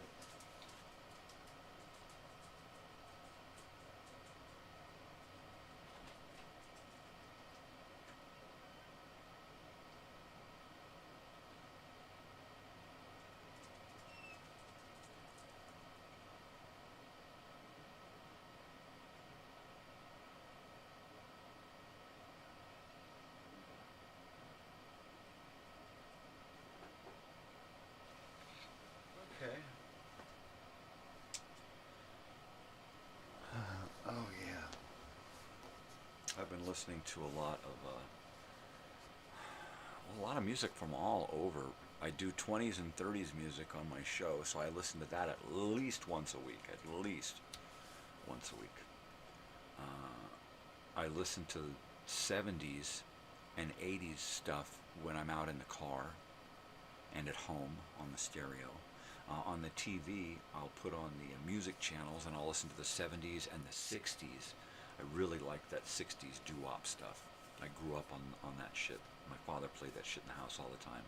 Those golden oldies records, we had just a stack. I've got a couple, but we used to have a stack of them. I'm sure they're still around somewhere, but I don't have them. But the neat thing is now that if there's something that I want to have personally, I can just find it in LP or 8-track or something. But a lot of times I can just go to my internet resources and find what I'm looking for, and then just download it and enjoy it that way. And now that I've got this DVD burner set up, I can pull a lot of that music and just burn it directly to disk. And then I can file it away and have it permanently on a hard disk, in a file, pop it out, stick it in, access any of the songs, copy them, paste them. Yeah, it's pretty cool. So, discs for a lot of stuff, archival stuff. I'm going to use the discs for archiving raw data, raw video and audio in its smaller formats. And then I'm going to use thumb drives for the collections of different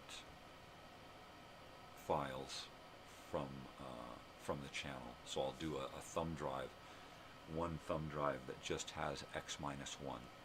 That's it. X-1, and if it's large enough, then it'll have all of the old-time radio raw files, video files, the uploaded video files. So that'll be neat, being able to utilize them all in different ways. I'll have to see the feasibility of putting that disc into the CD player and playing it and seeing what happens. Will it work that way? Or they all make sure they're all formatted the same, and then stick it into a machine and play it. Can I do that? I don't know. I want to find out. I'm going to find out, baby.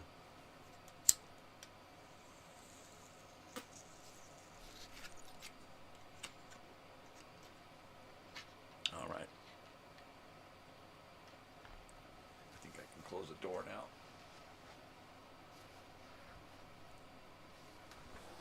And heat up some coffee.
That is one devoted, loyal little Chiweenie dog.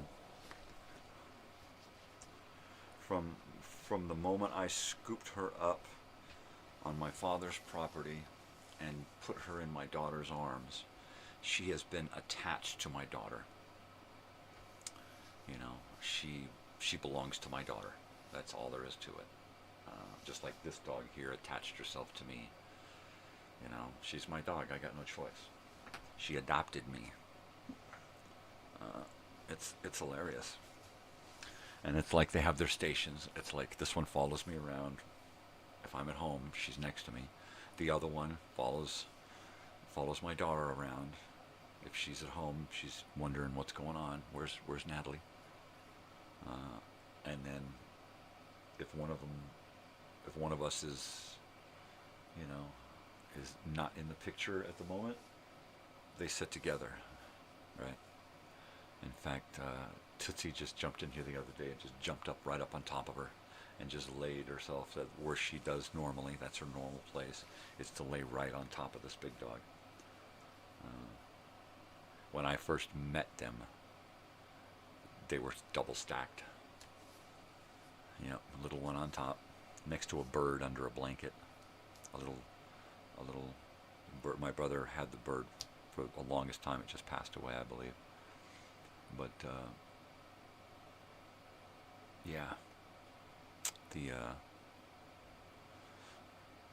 couple of weird dogs. You know, and this one here living on a couch next to a little bird that lived under a blanket on the towel, on the couch, right? There was this little towel or blanket or something there. And I sat down next to the dogs, and this little bird poked its head out from underneath this towel and squawked and went back in. And the dogs were just like, yeah, whatever. But then one of the traits that I noticed after we got this big dog home was that she wouldn't go anywhere there was a blanket unless she could check first to see if there was something under the blanket, right? So if she wants to get up on a bed, she'll sit there and she'll put her head up there first, and she'll look around, and she'll bump. If there's a wrinkle, she'll bump it. She'll sniff it. She'll, you know, and I didn't realize what she was doing at first, and then all of a sudden it dawned on me. This dog is checking for a bird. Everywhere she goes, she sits, she gets up, and she checks all of the blanket and the bedding and everything first, and noses it around and nudges it and makes sure no bird comes popping up. And then she'll get up and lay down. And it's the weirdest thing. But once I figured it out, it was even weirder. My God, the dog's looking for a bird. And she still does it. Hasn't been around a bird in years, and she still looks for a bird before she gets into a bed. Hilarious. Yeah. The things that dogs learn. Coffee.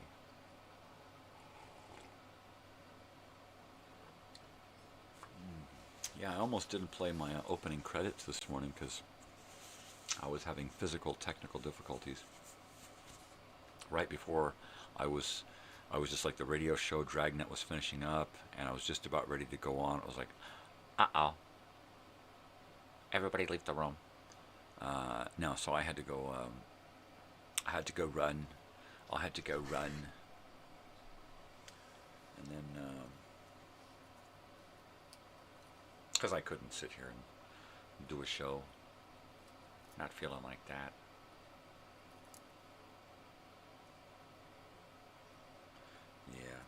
Yeah. Dogs. Definitely dogs. Here's one of my old business cards here. One of my dogs. That's Charlie, poking his head through a fence. Yeah, Charlie. He lived to be 17 years old. We had him since he was born, from when he was born till when he died. And he was 17. Good guy. I got a dog here that's wants to change rooms now. Wants to change the venues. Check it out. Check it out. Oh. She left you out? Does she want in? Oh, then she wants in here.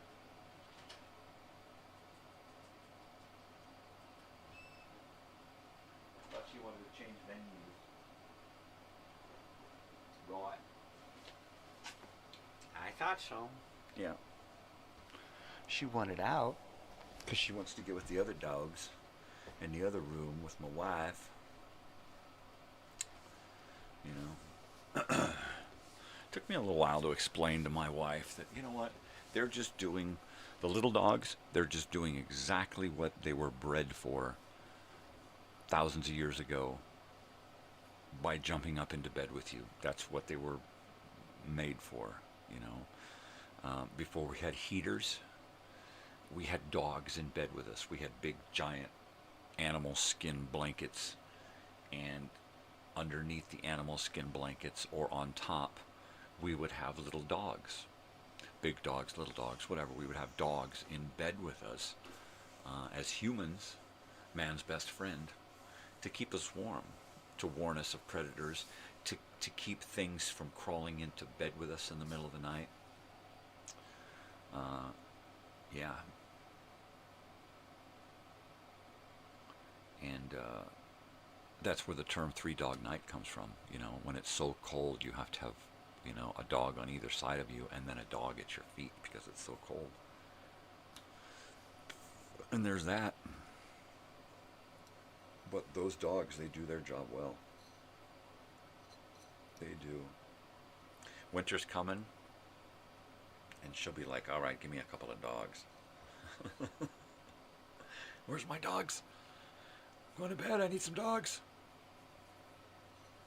Oh, yeah. Hey, you know, I'm an old-fashioned country guy. Grew up around dogs and animals and stuff. I lived in a barn with no floor. I've lived in tents. I've lived in cars. I've been homeless, you know, and all those times have been much easier and much better living with an animal. Even if it's a semi-wild animal that just kind of tolerates your presence. Hey, it's something at least, you know. It's something. Stray cats are really, really cool friends. Because they don't expect much, you know. It's a stray cat is the perfect pet for a pet owner who doesn't want to own a pet and doesn't really have the responsibility to deal with a pet full time. But, you know, you leave out some food and water, and a pet, you know, a stray cat comes by and eats, you know. That doesn't happen with dogs. A stray dog comes by and you feed it and it's there permanently. That's it. You better be ready to adopt that dog, which, you know, this guy is. That's why I can't, I mean, I've got to be in a situation where I know that I'm going to be able to take care of that animal 100% no matter what if I can't find the owner. Because I can't pass the buck. I can't just say, okay, well, here you go, animal shelter. It's in your hands now. I can't do that. I'm just, it's not in me to take a creature into my home and then just cut it loose and make it somebody else's problem. It's going to have to be a really, really mean creature in order for it to have a short time here. Even though, I mean, when we brought Sam into the house, he was pretty aggressive. He was really aggressive. So much so that I assume that's why he got kicked out of whatever house he was in, because he was overly aggressive, you know. But he changed. By not forcing the change, allowing him to realize his own nature needs to change, and he did. He changed big time. He's the sweetest dog in the world now.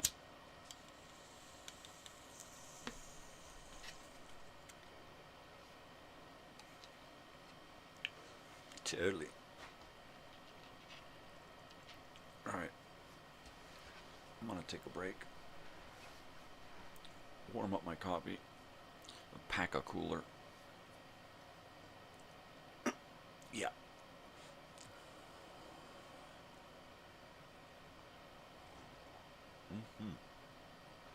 Yeah. Don't nobody go nowhere. Be right back.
I'm back, baby. But now I'm going to go warm my coffee because I've been gone too long. Been gone too long.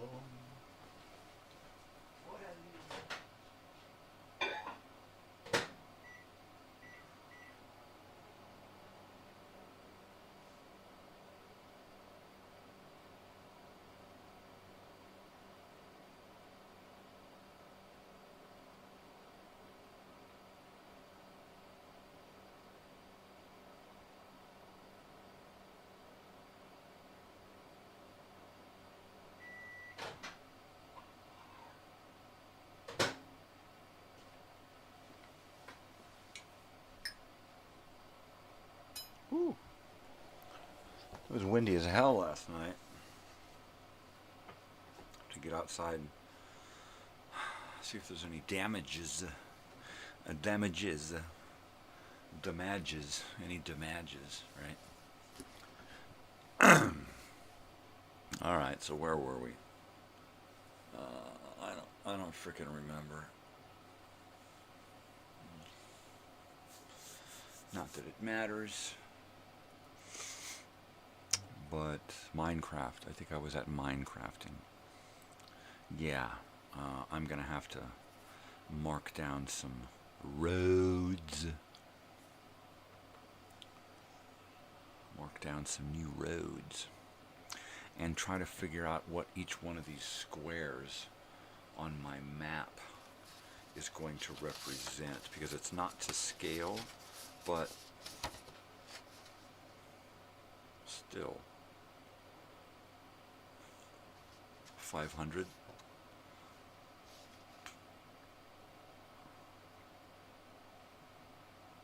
If each square represented a 500 by 500 square,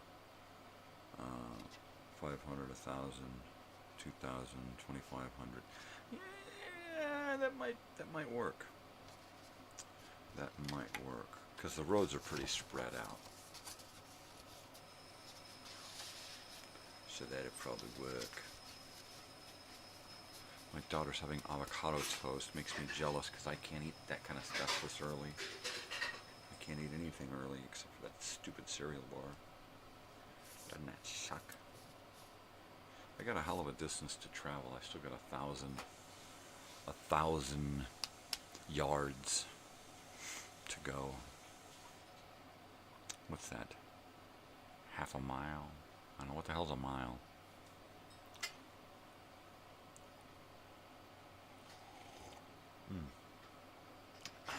Yeah. Oh, baby. Coffee, coffee, coffee, coffee, coffee, coffee, coffee, coffee, coffee, coffee, coffee, coffee, coffee. Coffee! Coffee! Yeah, baby. Feeling like I'm doing coffee now. Coffee, coffee, coffee. Yada dabba doobie, scoop doobie wobby doo. Ah, jeez. Ah, jeez. Oh, you're there. Shh. You didn't see anything. You did not see anything.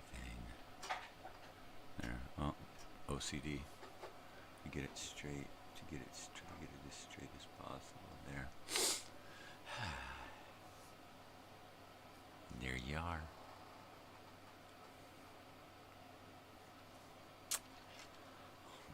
The sounds you hear are my household waking up. I finished packing the cooler. I packed the cooler. I packed the cooler now. Yeah, Monday cooler packing. Good stuff, baby.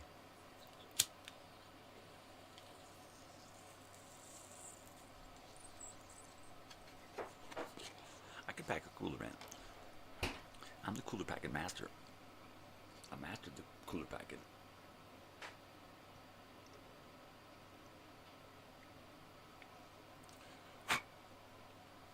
Oh yeah. Did I tell you? It's what I do in the morning. One of my dad jobs.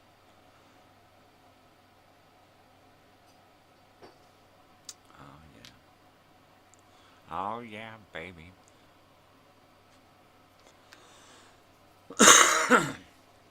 And I don't mean... I guess I'm going to be watching Bugsy Malone here pretty soon because I can't get it out of my head. So, ever since that trailer the other day, my brain has been anticipating the movie. So I can't see a preview of the show Fish without thinking of it, or even see Abe Vigoda and not think about Bugsy Malone, right? I can't help it. That kid, Fat Sam's Candy Store, he was in Fish, and so it's associated in my brain. It's just the way it is. It's the way it works. So now I'm going to have to see it. And I just did that Jodie Foster movie, Candle Shoe, which I'm going to have to watch again because it's really, really good, and it's different. And I can't remember if I saw that one in the theater or the drive-in. I'm going to have to ask my brother if he'll call me. Yeah. And then, of course, I had to write down exactly what I want to talk to him about so that I don't forget, you know, and then an hour of bullshitting, and then it's like, oh my God, I forgot.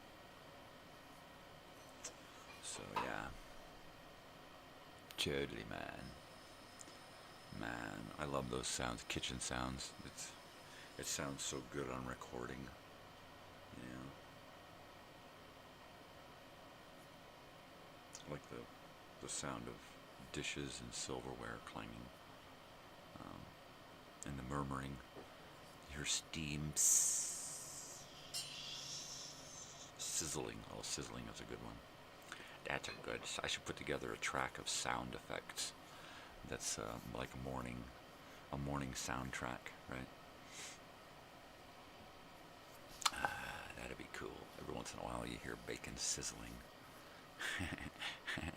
Coffee percolating. Yeah. How do you do the sound of syrup drizzling? I glurt, glurt, glurt, glurt. I don't know. So it sounds like when I drink coffee. Glurt, glurt, glurt. No, I'm not a gulper. I'm a sipper. That's why it takes me 2-3 hours to get through a cup of coffee. My goodness. Just drink it already. Oh my God. Oh my God.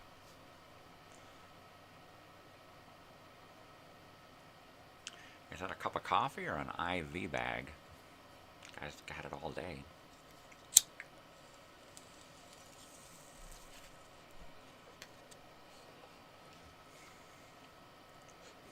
Why do I cover it? Force a habit. Smoking alone. To keep it from just continuing to burn pointlessly.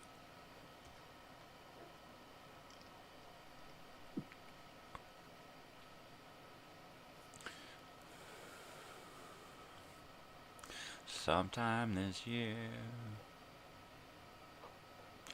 I need more time for a road trip. Sometime this year, LA most likely is a place I'll go. Someone I know, to and fro. Sometime this year.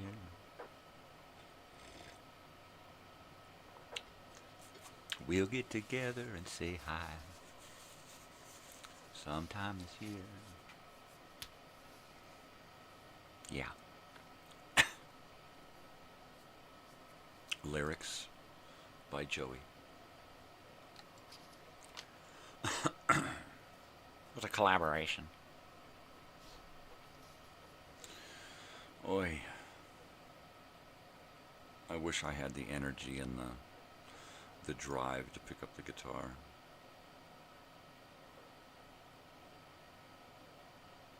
My hands hurt so bad. My body hurts so bad. my soul's gonna be crushed if I can't put it all together. So fuck it, I'll just leave it alone. Just leave it over there in the corner. Just stay back there, baby. Just take it easy. Ah, jeez. Sometime next year. Shut up.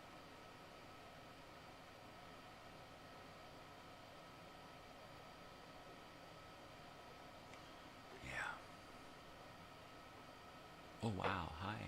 Hi, how are ya? How's it going there, eh? How's it going there, people, eh? Don't you know? Don't you know there, eh? You want some eggs, yeah?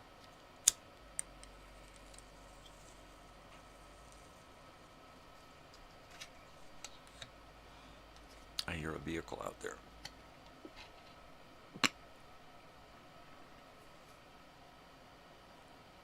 Seems too early for the trash man.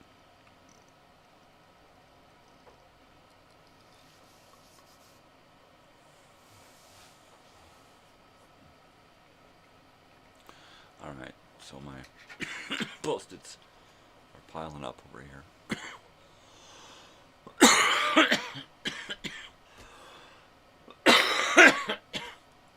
Got like 8 of them.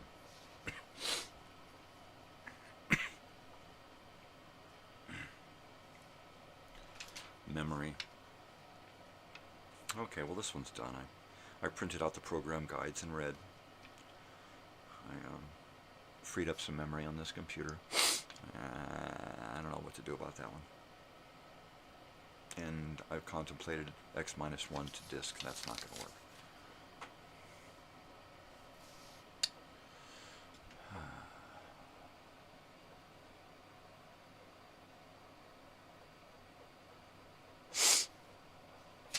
That one's pretty much pointless. Yep. I gotta definitely try to address these other 6. And not in some Mickey Mouse fashion either. I need to really address those issues. Hopefully I won't find more hiding on another page, right? Ah, another one. Upstream, key upstream. So this one here is pretty much... add to this one here. Sometime next year. Key. Graphics. Still gotta find out how to key graphics up on this thing. Downstream, upstream, any of that shit. Something. I think downstream graphics. I think upstream is what I'm doing now. Piping them into this computer. Downstream means that they just kind of overlay over the top of stuff. Filter, sources, scene. And where do I drop them into a scene? And then that becomes a graphic. But then how do I bring it up here? Yeah, it's a whole other issue, yeah. So I'll have to get into it, quit mucking about. Stop mucking about. Fuck with it. Ow. Nighttime nonsense and nostalgia. I don't really need that right now.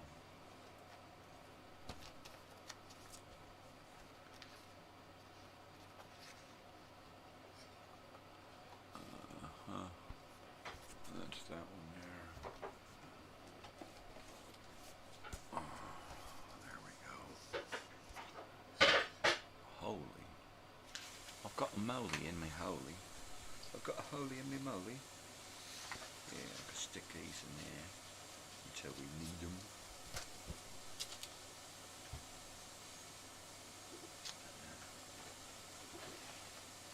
This clipboard. Oh, so we went by a friend of my wife's, and I took a look at a doorway that needs a gate for dogs, a doggy gate. So I'll be drawing that up and working on that over the next few weeks, a couple of weeks before we even get started on it. So I got time to design it and price it, build it in my head a few times, rebuild it, tear it apart, rebuild it again. If I have a lot of time ahead of time to really, really think it out, I can work out all the issues that I may run into while I'm doing it. So I just keep building it over and over and over and over again in my head. Much like our house that I've rebuilt 1,000 times. So I got my graph paper and measurements and a picture of what we want it to look like, and now I just have to come up with a way to build it, and then come up with the materials best suited for the job. It shouldn't be too extremely heavy because it's going to be hanging there on 2 or 3 hinges. So it should be relatively lightweight but durable and strong enough to withstand, 80-pound dogs, 100-pound dogs bumping up against it. So, and it's got to be tall enough they can't jump over it. I think we're at a height that's pretty much above their paws, so they can't even really get up and do anything. And I'm gonna maybe put a shelf on top so they've got no way to get up and get to the top of it. But it should be a fun build. It should be an interesting design and build thing. Just doing it for fun. I'm out of the business. I'm just doing it to help a friend out. So yeah, it'll probably lead to something, but I'm not worried about that. I just wanna help somebody with their doggies, yeah. And if we get this gate up in the house, then the dogs can be inside more. Yay. And then I'm looking at the doorway and the hall and everything. Eventually when you move that gate to here, we can put another gate here. Now they can get to the front door, right? And be the guards they're supposed to be. Anybody comes in the door, they got to get through the dogs and then the gates, and let's do that. So she's on board thinking about, I'm going to have gates everywhere now, which will be real easy after the first gate, because it'll be an easy build, for the second one. It'll just be, reproducing to a different dimension. Assembly line stuff. All right, you want 2 more? Let's build them together. That's good stuff right there. That's good stuff.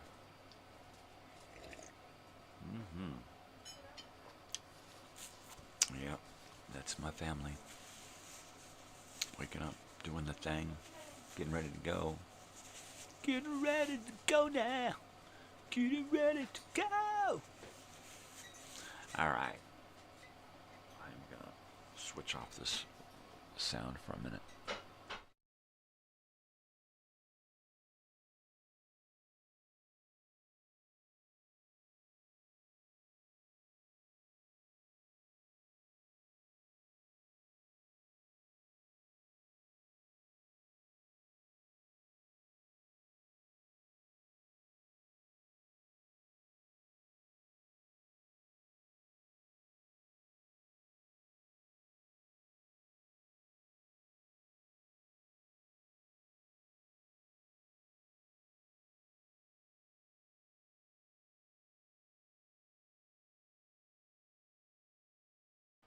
Sancha. Sancha. Yep, looks like it's going to be a Minecraft Monday.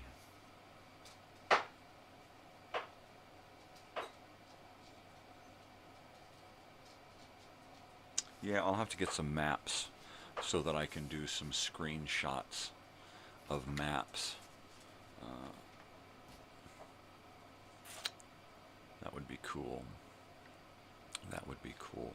I need to put together some openers and program guide elements and things on the channel that are Halloween related. What would be really cool is if you could take your channel and color it.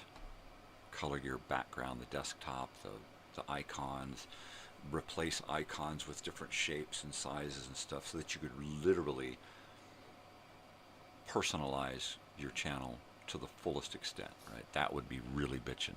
And then, you know, every month with every holiday or whatever, you could change your whole channel around. Change up the whole feel. That'd be neat. That'd be totally cool. Of course, people are going, hey, why don't you do that, YouTube? I don't know. How does it take me to come up with all these bitchin' ideas? I'm just a kook.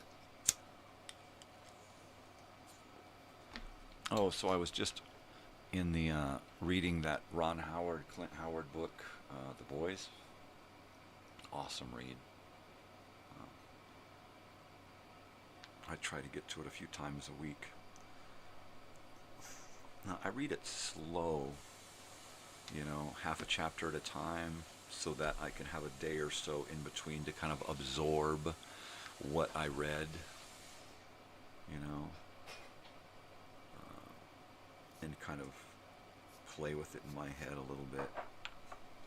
And that's cool because I found one of the movies that they were just talking about from 1970, The Wild Country, where they actually went for like two or 3 months or something. They moved to Jackson Hole, Wyoming, and filmed this movie out there in the wild. It was a Disney movie. Jack Elam was in it, Frank Dakova, Rance Howard was in it, a bunch of other people, Vera Miles. It was really neat to hear the backstory on that movie. So I went to my internet sources and actually found the movie. It was titled in Italian, but there's no subtitles, and it's an English soundtrack with the original soundtrack. So I'm like, okay, this'll work. So I brought it home and stuck it on my computer. And what's neat is I can watch it on my big screen here for the video editing, my monitor, and then pipe it through the stereo behind me and listen to it. So that's pretty cool. So I can actually, you know, fully enjoy it. I could HDMI it into a bigger TV and still listen to it on the stereo. But this is kind of my station here, you know? I like it right here. It's my cockpit. What did he say? Leave him alone, Harry. At least he knows what to do with it. Oh, burn, dude. She totally burned you, Harry. I'm warning you, punk. Harry, leave him alone. He's my nephew. Oh, I see we got a little nepotism going on here. Ah, now I get it. We got the brother-in-law, the nephew. Who the hell am I? What am I, chopped liver here? I don't get it. I don't get it. And you never will. True that.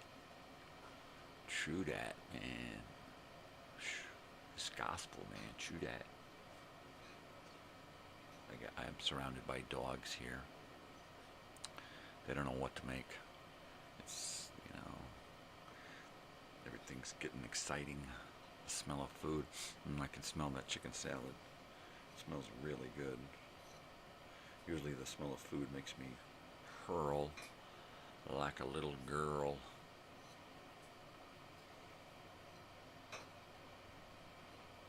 That smells good.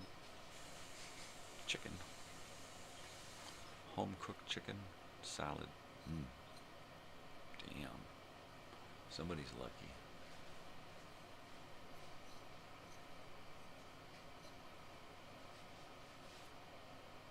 Oh, yeah, baby. Oh, yeah, baby. Oh, baby. Oh, baby. Pain. Pain. Pain. Oh, yeah. I don't even want to talk about it. I don't even want to talk about it, man. Just stop it.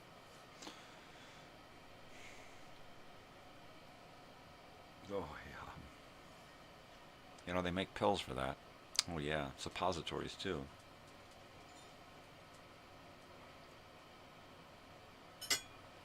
Yep, Monday night.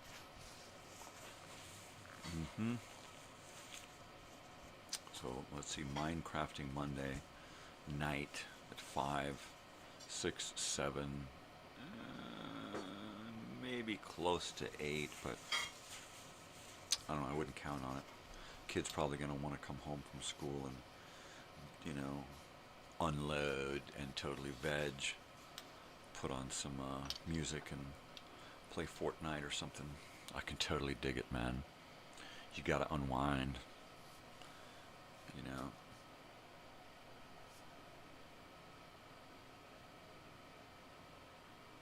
Oh, I got the spine of a 150-year-old man. 150-year-old man with chronic arthritis. That's what it feels like. But don't get me started on the inside. Ah, jeez. For the love of Pete.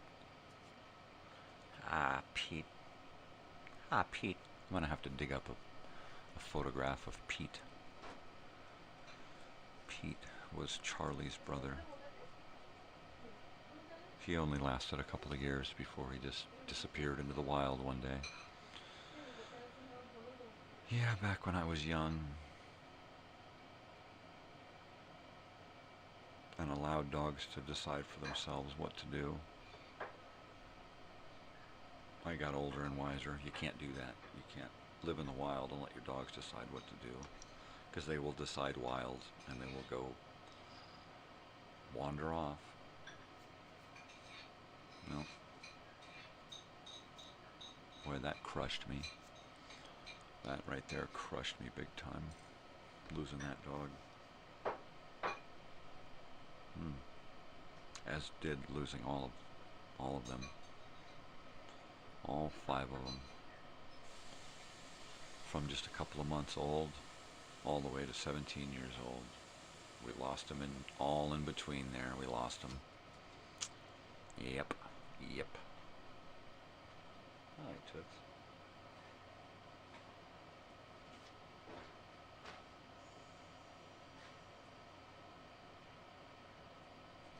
She keeps bringing in mouthfuls of food.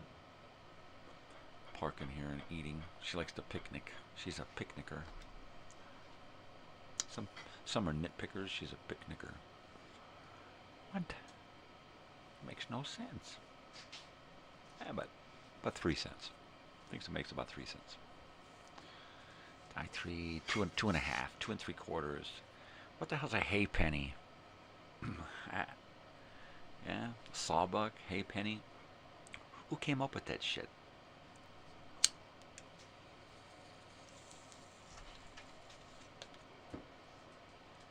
I don't know.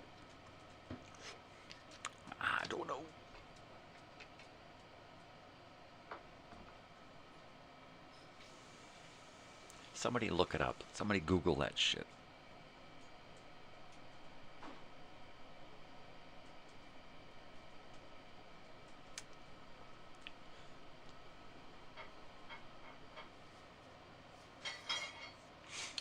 Yeah. Oh my God, no way! Right. Guess I should start thinking about getting some more coffee here. Oh my God. Oh my God. Sit up, baby.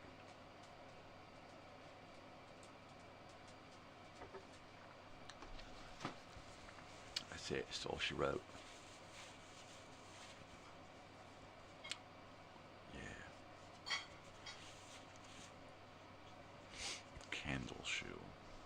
If you get a chance, watch Candle Shoe with Jodie Foster, Disney movie, Buena Vista release.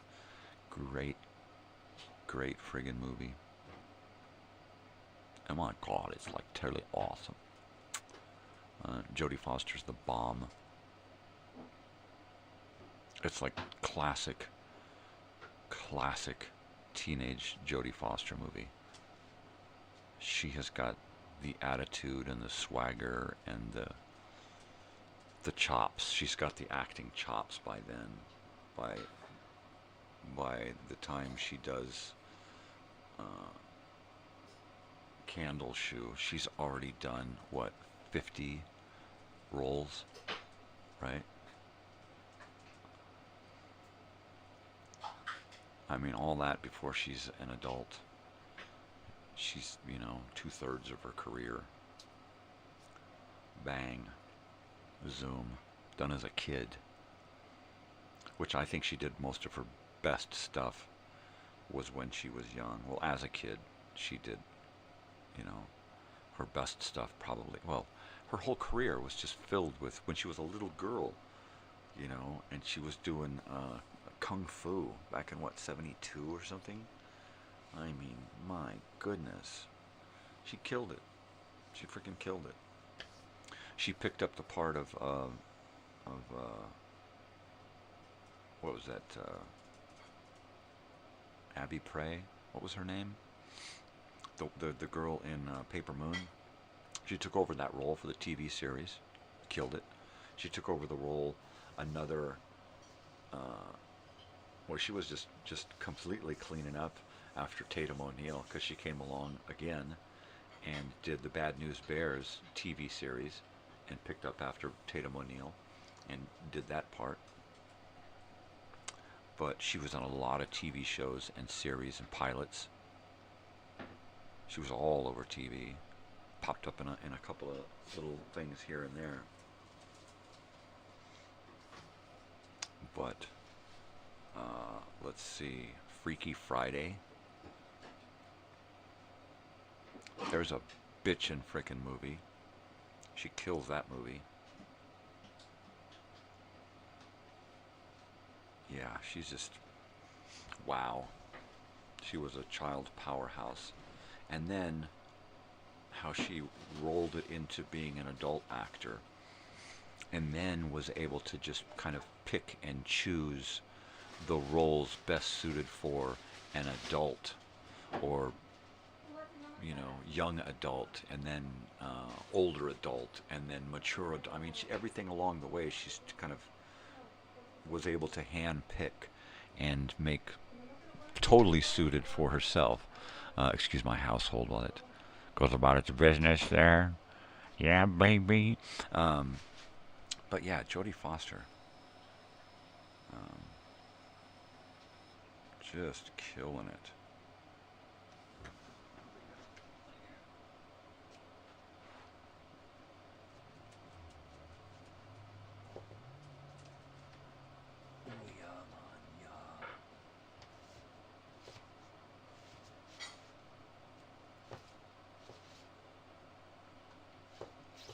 Here it is.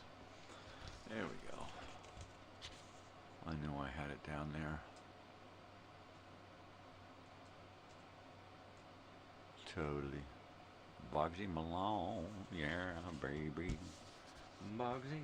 In fact, let's do something while we're here. Let's do that. And then I can stand up. And I don't disappear. Grab some props. I'm going to give myself the props.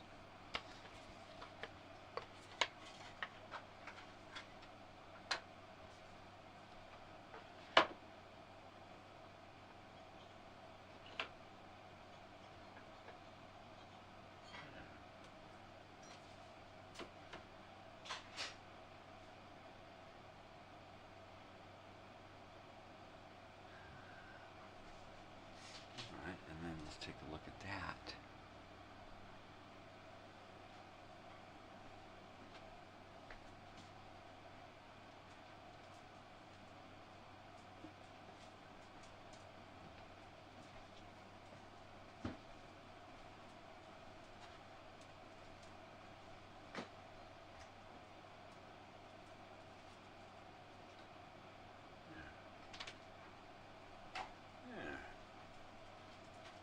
There we go.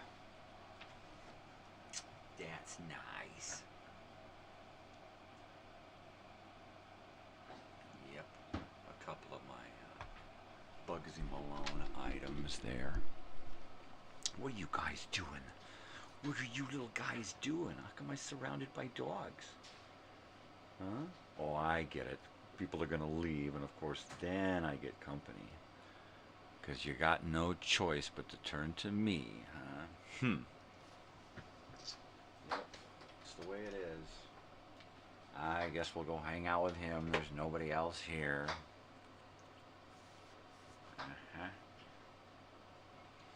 Dogs to the left of me, dogs to the right of me. Yep. My mustache. Oh wait, I have one. That ain't all, man. Totally, dude.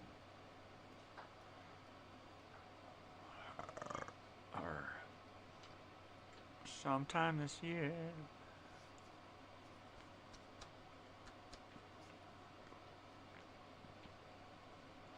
I get the burps. I feel like a gas factory. The burps. Yeah, I saw that movie. It's got Tom Hanks. Totally. So, I played Dragnet today.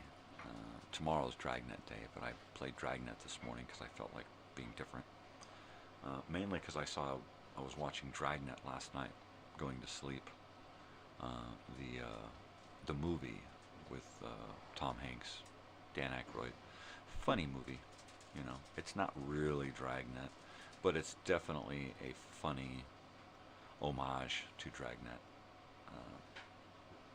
And they hit all the buttons, you know. And they don't come off too arrogant because they don't make the main character the actual Joe Friday. They make him a relative of, he's Joe Friday, but he's a relative of the original Joe Friday, named for Joe Friday. So it works. It's a really good movie. It's funny. It's a funny movie. Henry Harry. Ah, the old guy from MASH.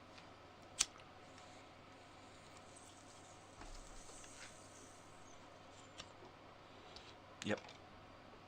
He's in it. There are a couple of other characters in it who were in the original series. I can't recall who.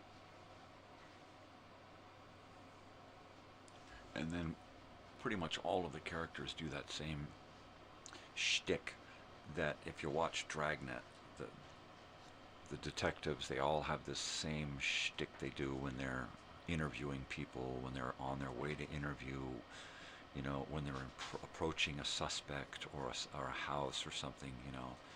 They always do this silent mime between the two where they pretend to converse, and they both kind of point off to an area and they look at each other and they go to that, you know. And it's kind of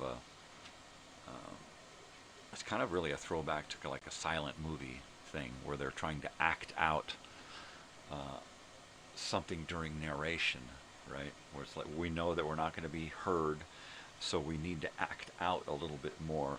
So, you know, even though we're not heard and there's a narration going on, usually by Jack Webb, it's you know, it's them overacting to make sure you don't forget they're there. There they are, you know. I mean, sometimes they may as well just do a little soft shoe or wave at the camera. I mean, it's so obvious that they just want to be the center of attention, man. They just want to be liked. Oh, right. You just click on the little thumb there. That's how you do it. Back then, no. No.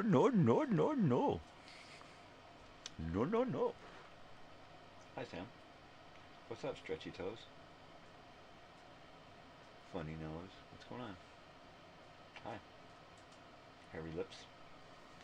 Hairy lips? What are you doing? Boogie, boogie, boogie. Boogie, boogie, boogie. Boogie. Funny ears.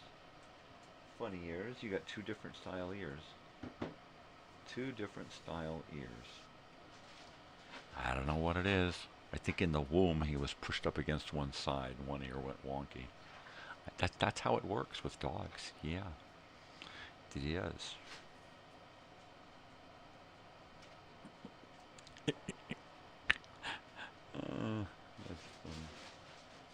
These dogs, they're killing me. They just pay so close attention to what's happening in the other room, and they can't even see what's going on. They just have to use their senses. Those ears and nose. Oh, lettuce. That's what's going on, right? Shh.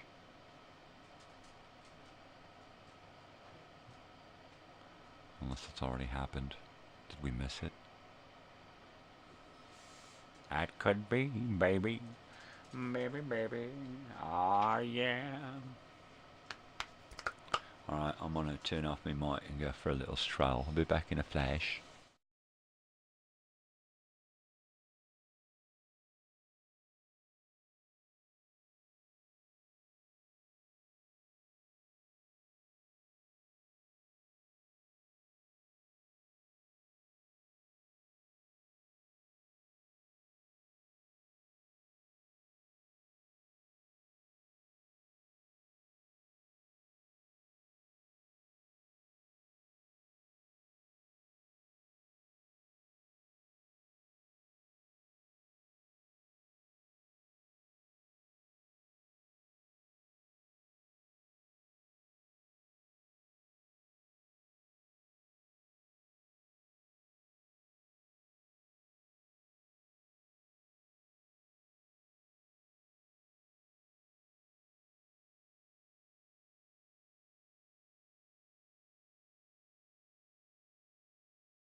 I'm back, babies.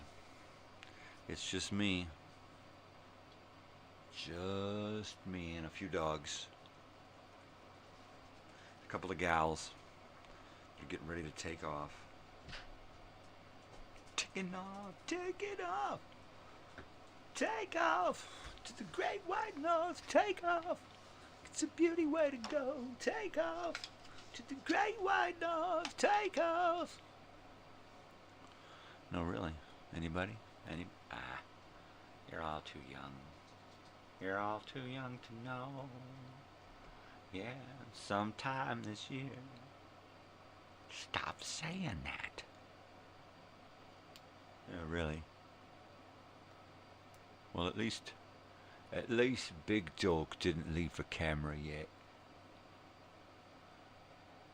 But there's something in the corner there, right?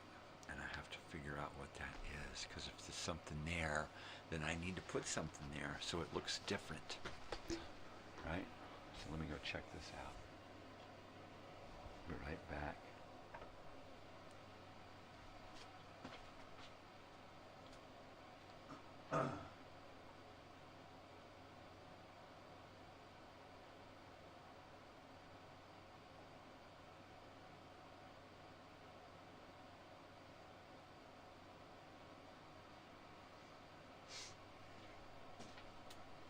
Excuse me?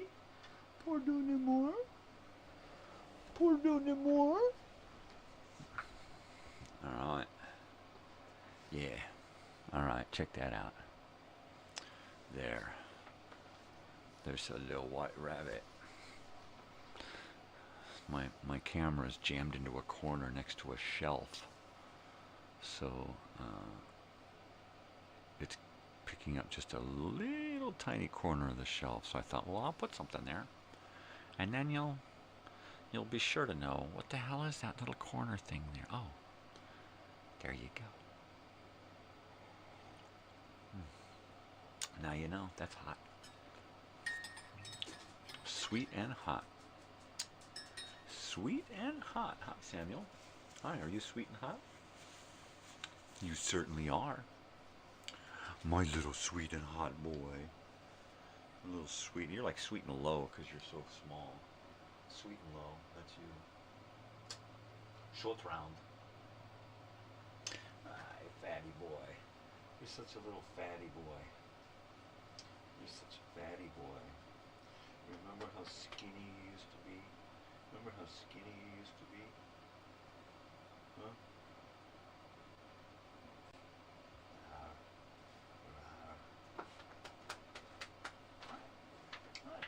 You too. These guys, they get so excited. They just get so excited. Then I get all excited. Then I start wagging my tail. Oh my gosh. And then I knock stuff over with my tail. Oh, that happens all the time. Oh man, I just start wagging. And then all of a sudden stuff just starts crashing to the ground. Big Dog knows what I mean. She has the same problem. She wags that tail and look out. That's a bone crusher. She's got a bone crusher tail. Tootsie too. Tootsie's tail is, it's really skinny and it's just all bone. It's like a whip. Uh-huh. I'm telling you. I told you already. I told you. Yeah. So anyway, we got Bugsy Malone. One of my favorite movies. One thing that I can't put up there from Bugsy Malone, well I could, but it would be kind of awkward, is the 16mm print that I have of Bugsy Malone. That's one of my most prized possessions. That little one there, that's a Betamax, unopened Betamax. And that of course is the LP next to it. I'd kill for an 8-track version of the soundtrack. That stuff's hard to find. Nobody holds on to weird stuff like that, right?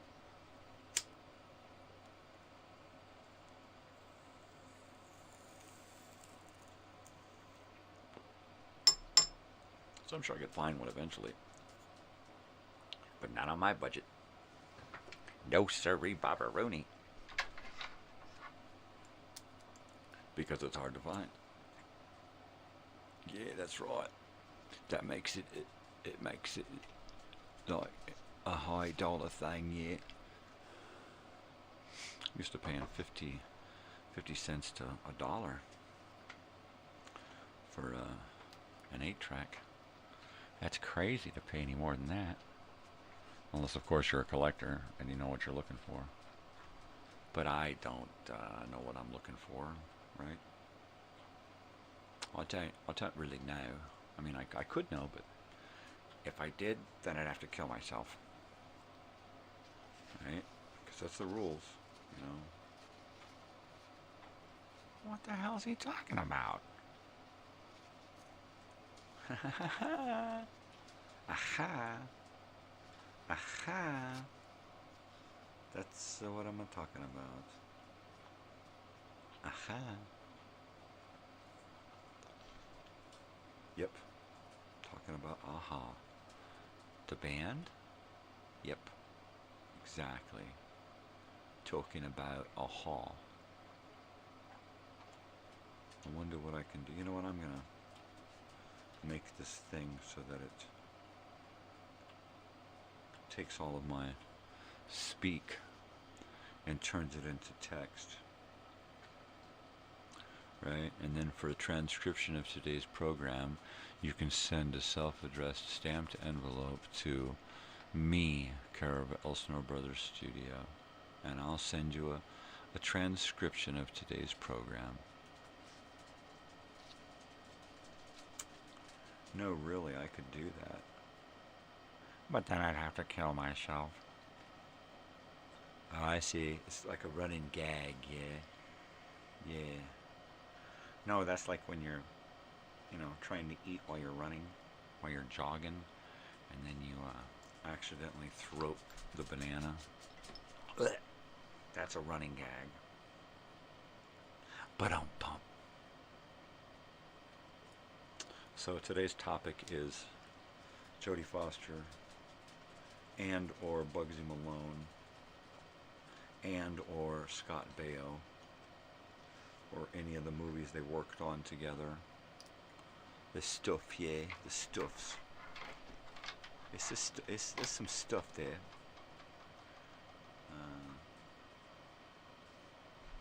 So yeah.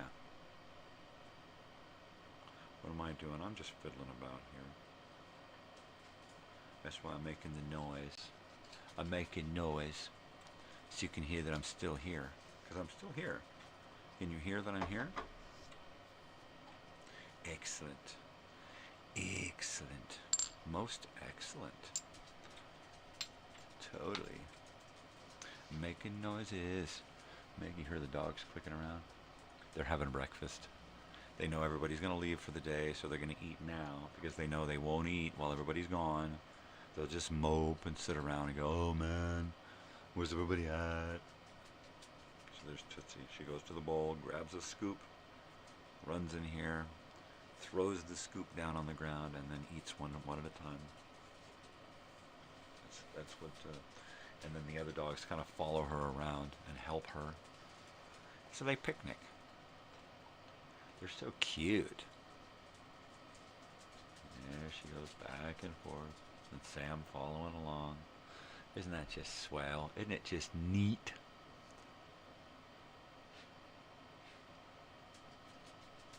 If she goes to get another scoop, sometimes she'll misdirect them and go and eat the whole scoop by herself somewhere else.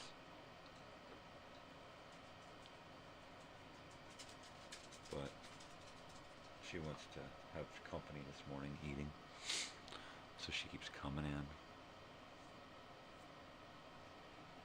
Stuff in me eye. Got stuff in me eye.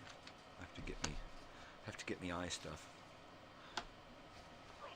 I like to get my Visine. Gets the red out. Now get your finger out. Yeah, jeez. Yeah, they're picnicking. Pick-a-knickers.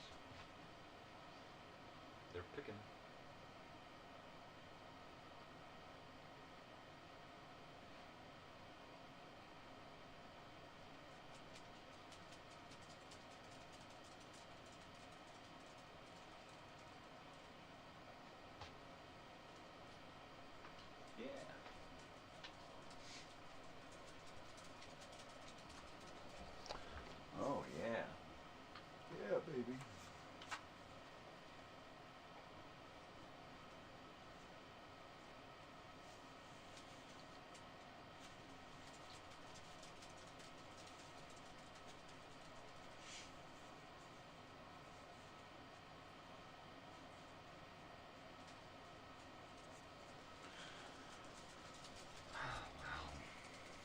Oh well.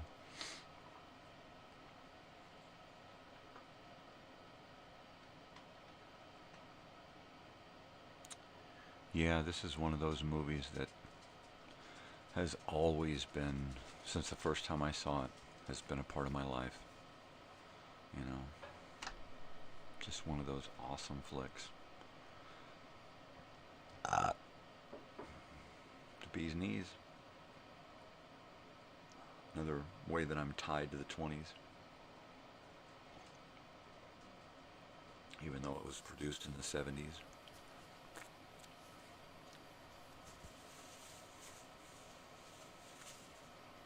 Just great stuff. Freaking great. I need to get a movie poster printed out. That'd be pretty cool. I could probably find a decent copy on file somewhere. Get one printed out. That'd be neat.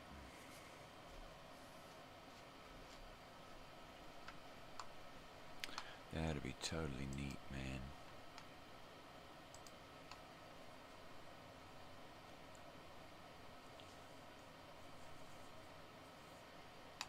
Oh, yeah. Ristar. Arr, give me the Ristar.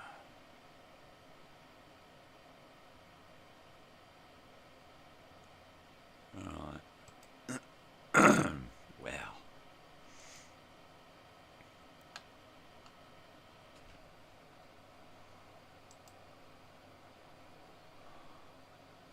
Uh-huh.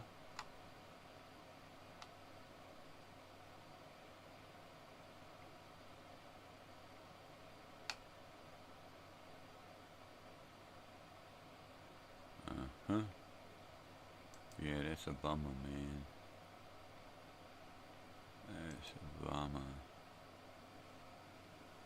Oi. No, I don't want that. I want this. Don't mess with me, computer. Go to where I want you to go, not to where I actually send you. Right? You have to intuit. Bugs there.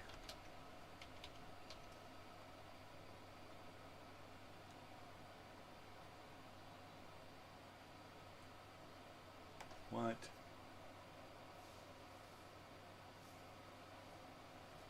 Uh-huh. That's a really cool cover. Wonder if we can find something like that.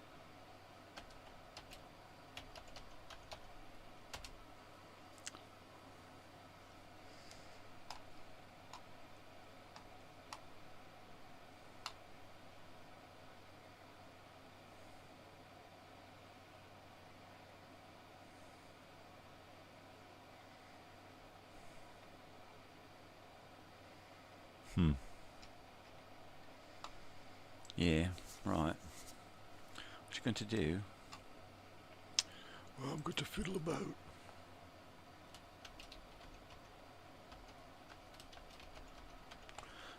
Alright,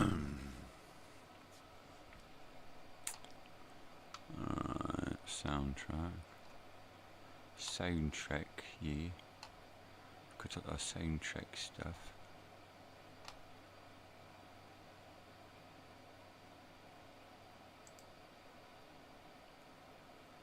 What is it?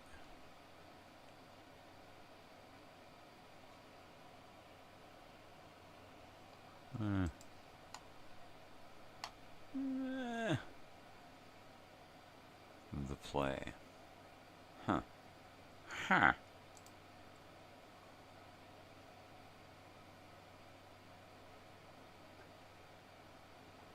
So the play was published in '84.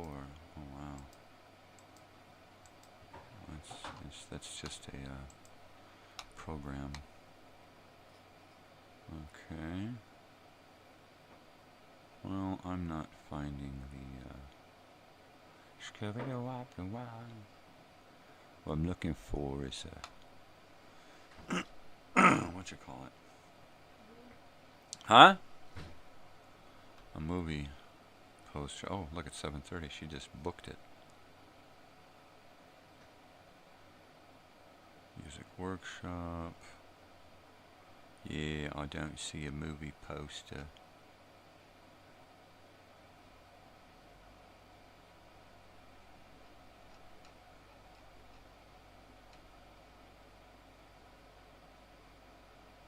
Paul Williams. Beautiful man. Alright, let me do this.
Hey, no wedgie, no wedgie, no wedgie, no wedgie.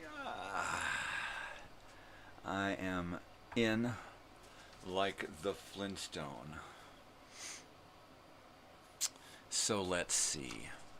There's no luck there. So like, oh my gosh, no way. Oh my god. Oh my god.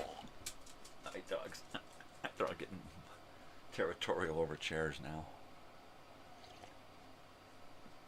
Ah, yeah. Gonna have to heat that up. So, I'm back, babies. I'm just, you know, the girls are gone. Natalie is off on her way to university, and Mom is dropping her off at her friend, one of her best friends, they're going to school together, which is so cool. They get to commute and hang out and have lunch. And classes on the same day, and it's just like, what more could you ask for? You know, I keep telling my daughters, God, she is so lucky to have all of this work out this way. You know, enjoy it, have fun. You know, it's a tough road. She's got a lot of work to do it, but at the same time, I know she's getting a big kick out of being able to do this adult stuff. You know, what, Sam? Over here, come on. Over here, come on. Here. No lap monkeys. Nope. Come on. No lap monkeys. No lap monkeys. Why? Because I'm busy, babies. I'm busy, babies. Baby, baby, baby, baby, baby, baby.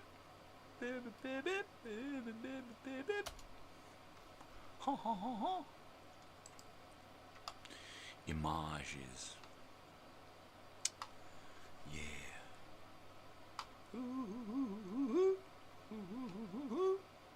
Well, there's a lot of fan images.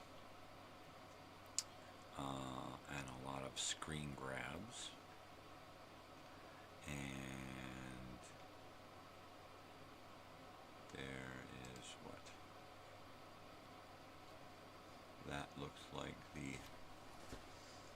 like the exact cover of that Betamax. Pretty close.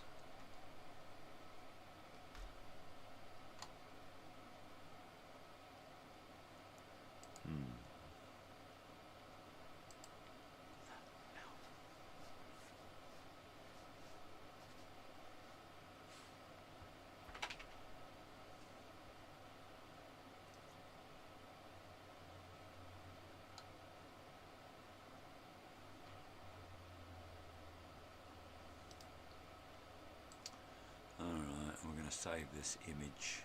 I'm going to save it. Yeah, my eyeballs. I made the mistake of looking by that lamp there, and it just took the center of my eyesight away. Okay, let's go.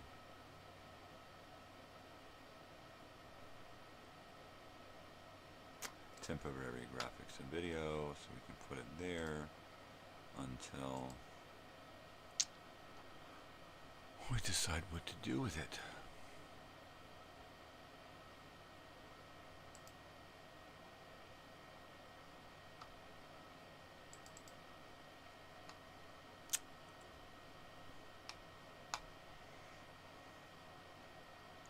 So, is this a good enough image to have printed out? It's an original scan.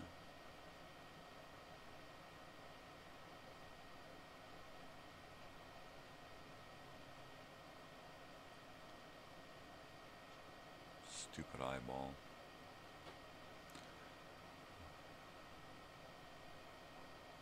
Stupid eyeball. Yeah, well, I guess this looks pretty good. I like this. I think I'm going to use it, right?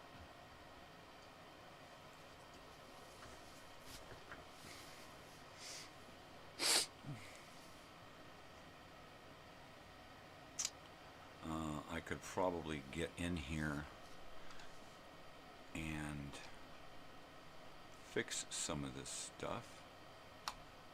Right? Oh, my eyes are burned out right in the middle. I swear.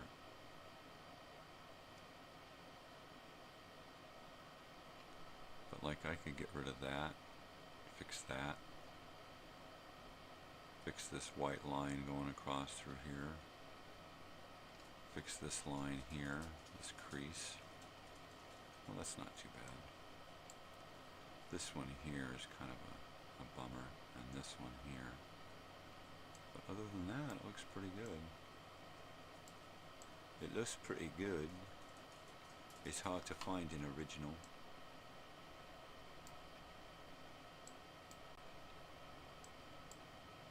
Well, it's not exactly perfect, but it's a pretty good scan.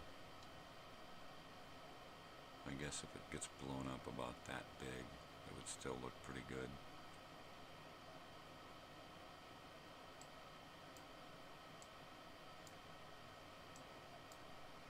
No lap monkeys. Sorry. Go on. I don't want to do it. I don't want to do it. So yeah, there we go. There's something to think about. I'll get that thing printed.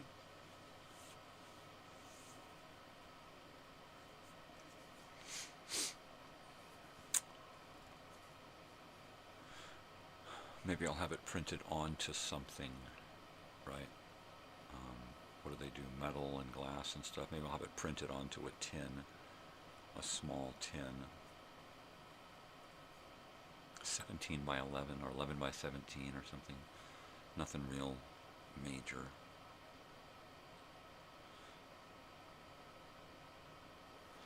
But, I don't know, blow it up 4 times that size.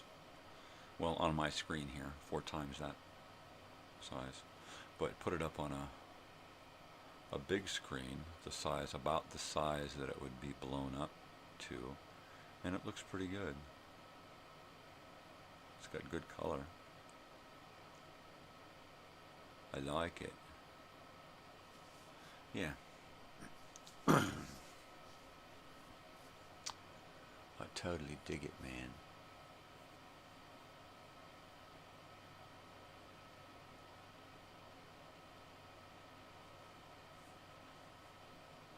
Yeah, you know what, if I could just decorate one of these vacation rentals like, you know, the 80s, 70s, 80s stuff, you know, God, it would be so cool.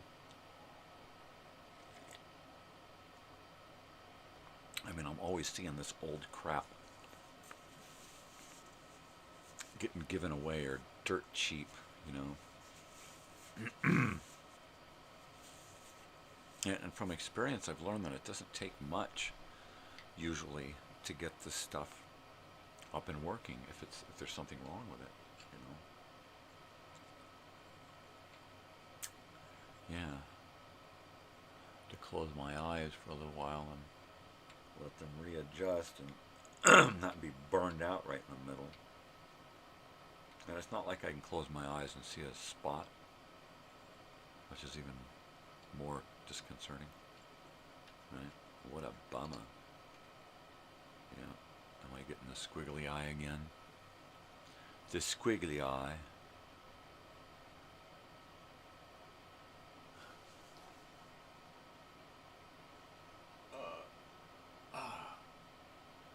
Well, I'm getting the squiggly spine. So let's see, what am I going to do this morning? There was a house yesterday we didn't clean because the guests were friends of the owners, and we just like, you know what, let them stay. Let them take their time getting out. It's hard to get out of town sometimes. We'll go by tomorrow morning. No biggie. You know, any other house, and I wouldn't do that. I'd get them out now.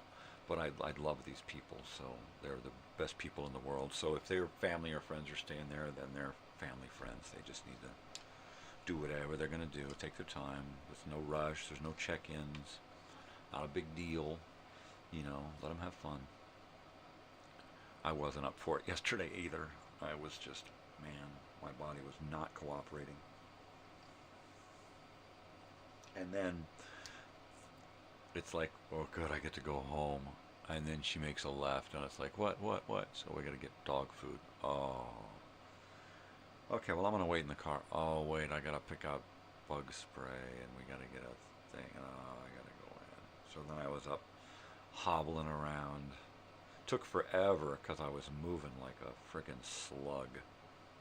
And dragged my ass all up and down frickin' Walmart, picking up shit. And, you know, we got like a half dozen items. It was like we didn't get much, but it took forever.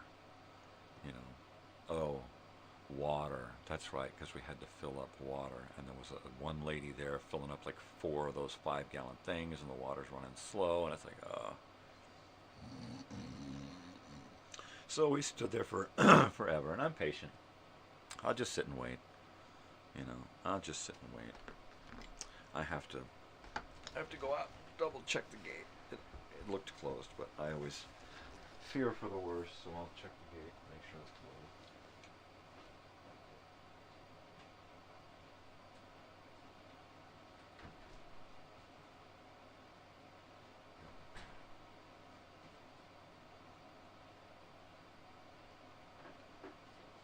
Oh, I just realized now, by sticking my head outside that door for a quick second, is what burned my eyeballs out.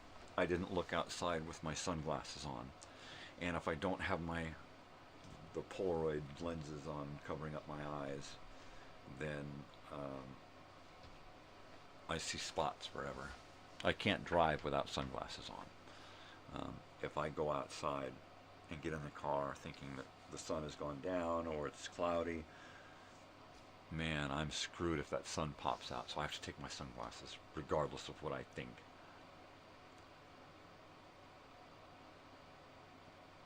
Yeah. So that explains why I'm seeing weird burned out shapes in my eyes right now. It's because I took the cooler out to my daughter and stayed out there for a few minutes. And that was enough.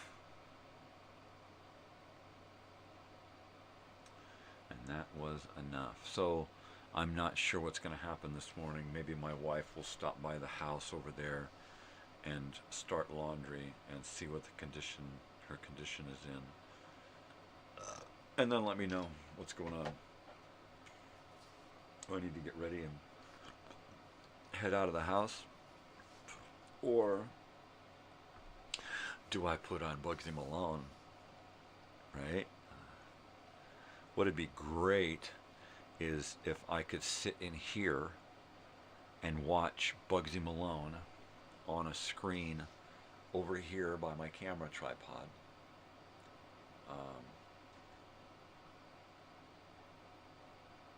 and have the machine here next to me where my printer is, and sit and watch Bugsy Malone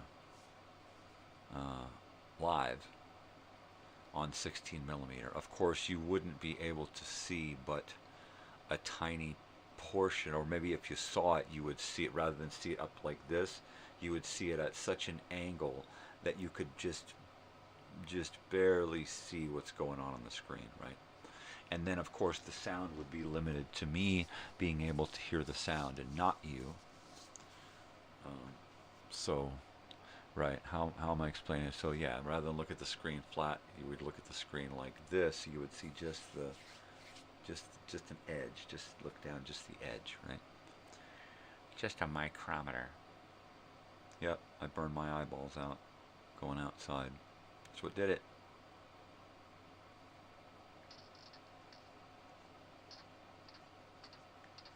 That eyeball's loose. I have to tighten it up. Stupid loose eyeball. I smacked myself too hard on the side of the head here. That eyeball's just gonna go and be dangling, and I'll be staring at the ground with one eye and looking straight ahead with the other. I feel like Jack Elam.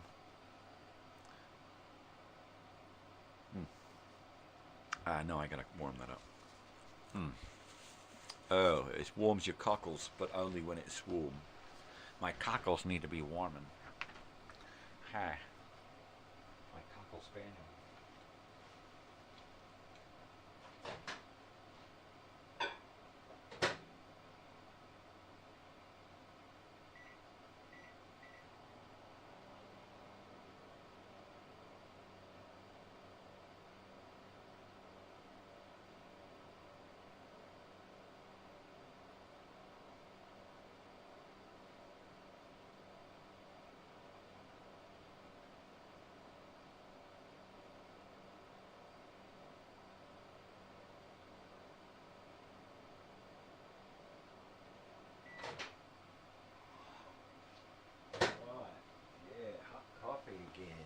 I got me a coffee now. Would he stop talking like that? My gosh, he's annoying. Alright, so what do we got here? In about 10 minutes, I am going to be getting ready to go, eating some toast and getting ready to go to clean a house. Or I'm going to be eating some toast and get ready to go run around Minecraft and finish some roads. Roads. I can build roads pretty quick, unless I've got to burrow through a mountain and make a tunnel. I'm going overland right now. I try to go through the short mountains that aren't too deep, but some of that big stuff that just keeps growing and growing and growing and growing and goes on for, forever. I'm just going overland, which means a lot of stairs, a lot of shovels, and a lot of stairs. Yeah, I like to go through mountains every once in a while to build up my supply of cobblestone, because when you're Minecrafting, you got to build up your supply of cobblestone. Right? Oop, there went my stomach. My stomach saying, "Hey, weren't you just talking about some toast, man? Weren't you just talking about that?" I swear he just said something about toast. I know, stomach, you'll get your turn, so just take it easy. Just take it easy. Oh, my goodness.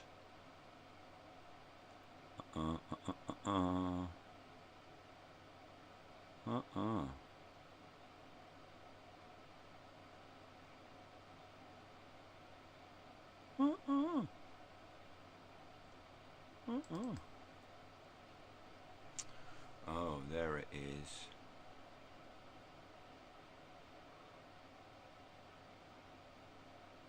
Yeah.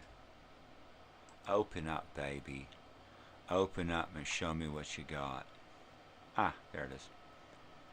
There it is. Alright. Well, this is a good one to pop up there. Alright. So let's see. So that's what I'm talking about. I'm talking about this. That's what I'm doing tonight. I'll be working on it this afternoon here and getting it ready to go. And then I'll be, oh, my eyes. And then I'll be taking a bit of a nap, probably, laying down for an hour at least, and closing my eyes. My goodness. So that I can see what I'm doing. I might have to do that soon. Just close my eyes for a little while. Yeah. So, Minecrafting. I've got some roads to build. And a whole lot of land to explore. So I'm going to try to finish off connecting the road this morning, this afternoon, before tonight, so that tonight we can try to find that dark oak forest. Right? And so maybe that's something that I should do now, is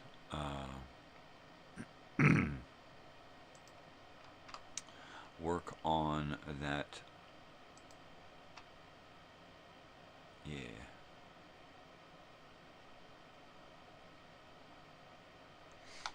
Mm-hmm. Mm-hmm. Mm-hmm. Mm-hmm. Mm-hmm. Mm-hmm. Mm-hmm. Mm-hmm. Mm-hmm. Mm-hmm. Mm-hmm. Mm-hmm. Mm-hmm. So I'm gonna add that to my description for tonight. Is I've surrounded the area, and now I need to, yeah. Okay, I need to open up some other stuff. Finish this off, yeah.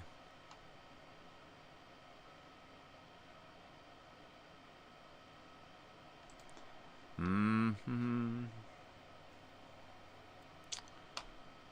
So let's see, what are we going to call this? Well, I know what we're going to call it. We're going to call it on the telephone. Mm-hmm. No way. Oh my gosh. Oh my god. Okay, Minecrafting Monday.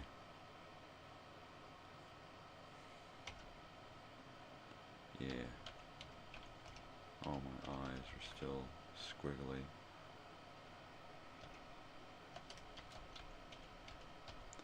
Crafting Monday. And the date tonight is the 16th,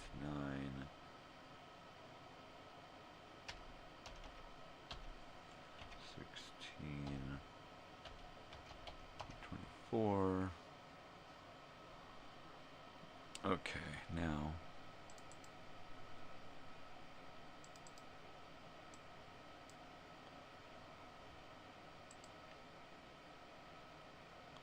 we need to change this. I don't like this text. I don't like this bleeming text. I like the Times. Times New Roman. Hello. Let's see. We want it justified on the left. And that's where we are. Well, tonight's episode. Oh. There goes the dogs.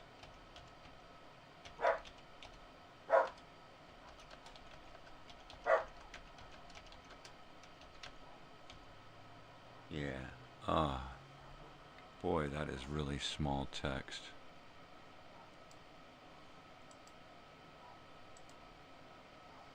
Yep.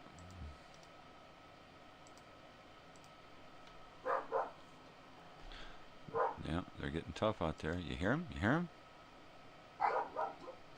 Yep.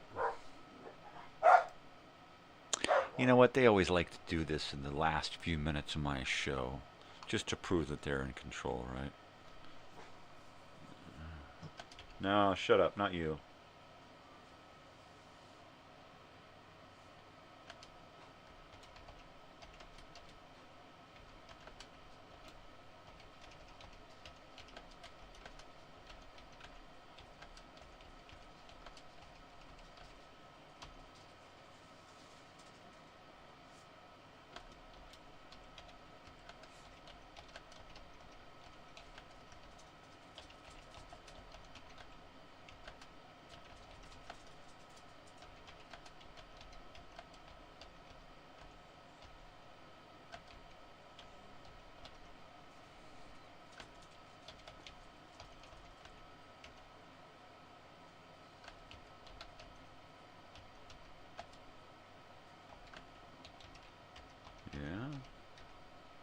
Oh, yeah.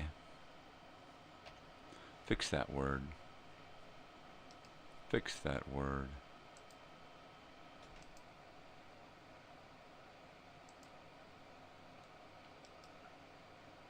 Okay, fix it, fix it, fix it, fix it.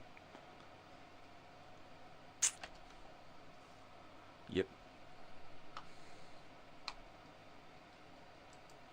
Yep. Alright, now we're going to go there. We're going to grab this other.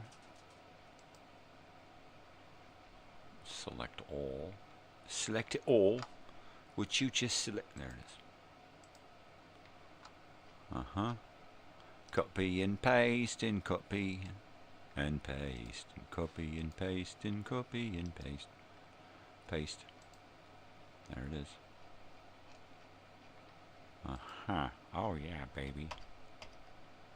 Okay. So we're gonna save it now. So then I can just copy and paste it later onto my show tonight. Oh, tonight, mine, we're crafting a Monday, and let's put the date now. Ooh, ooh, ooh, ooh, ooh, ooh, ooh, ooh, ooh. And now where are we going to put it? We have to put it in the right spot. There it is. Minecrafting Monday, opening elements. There it is.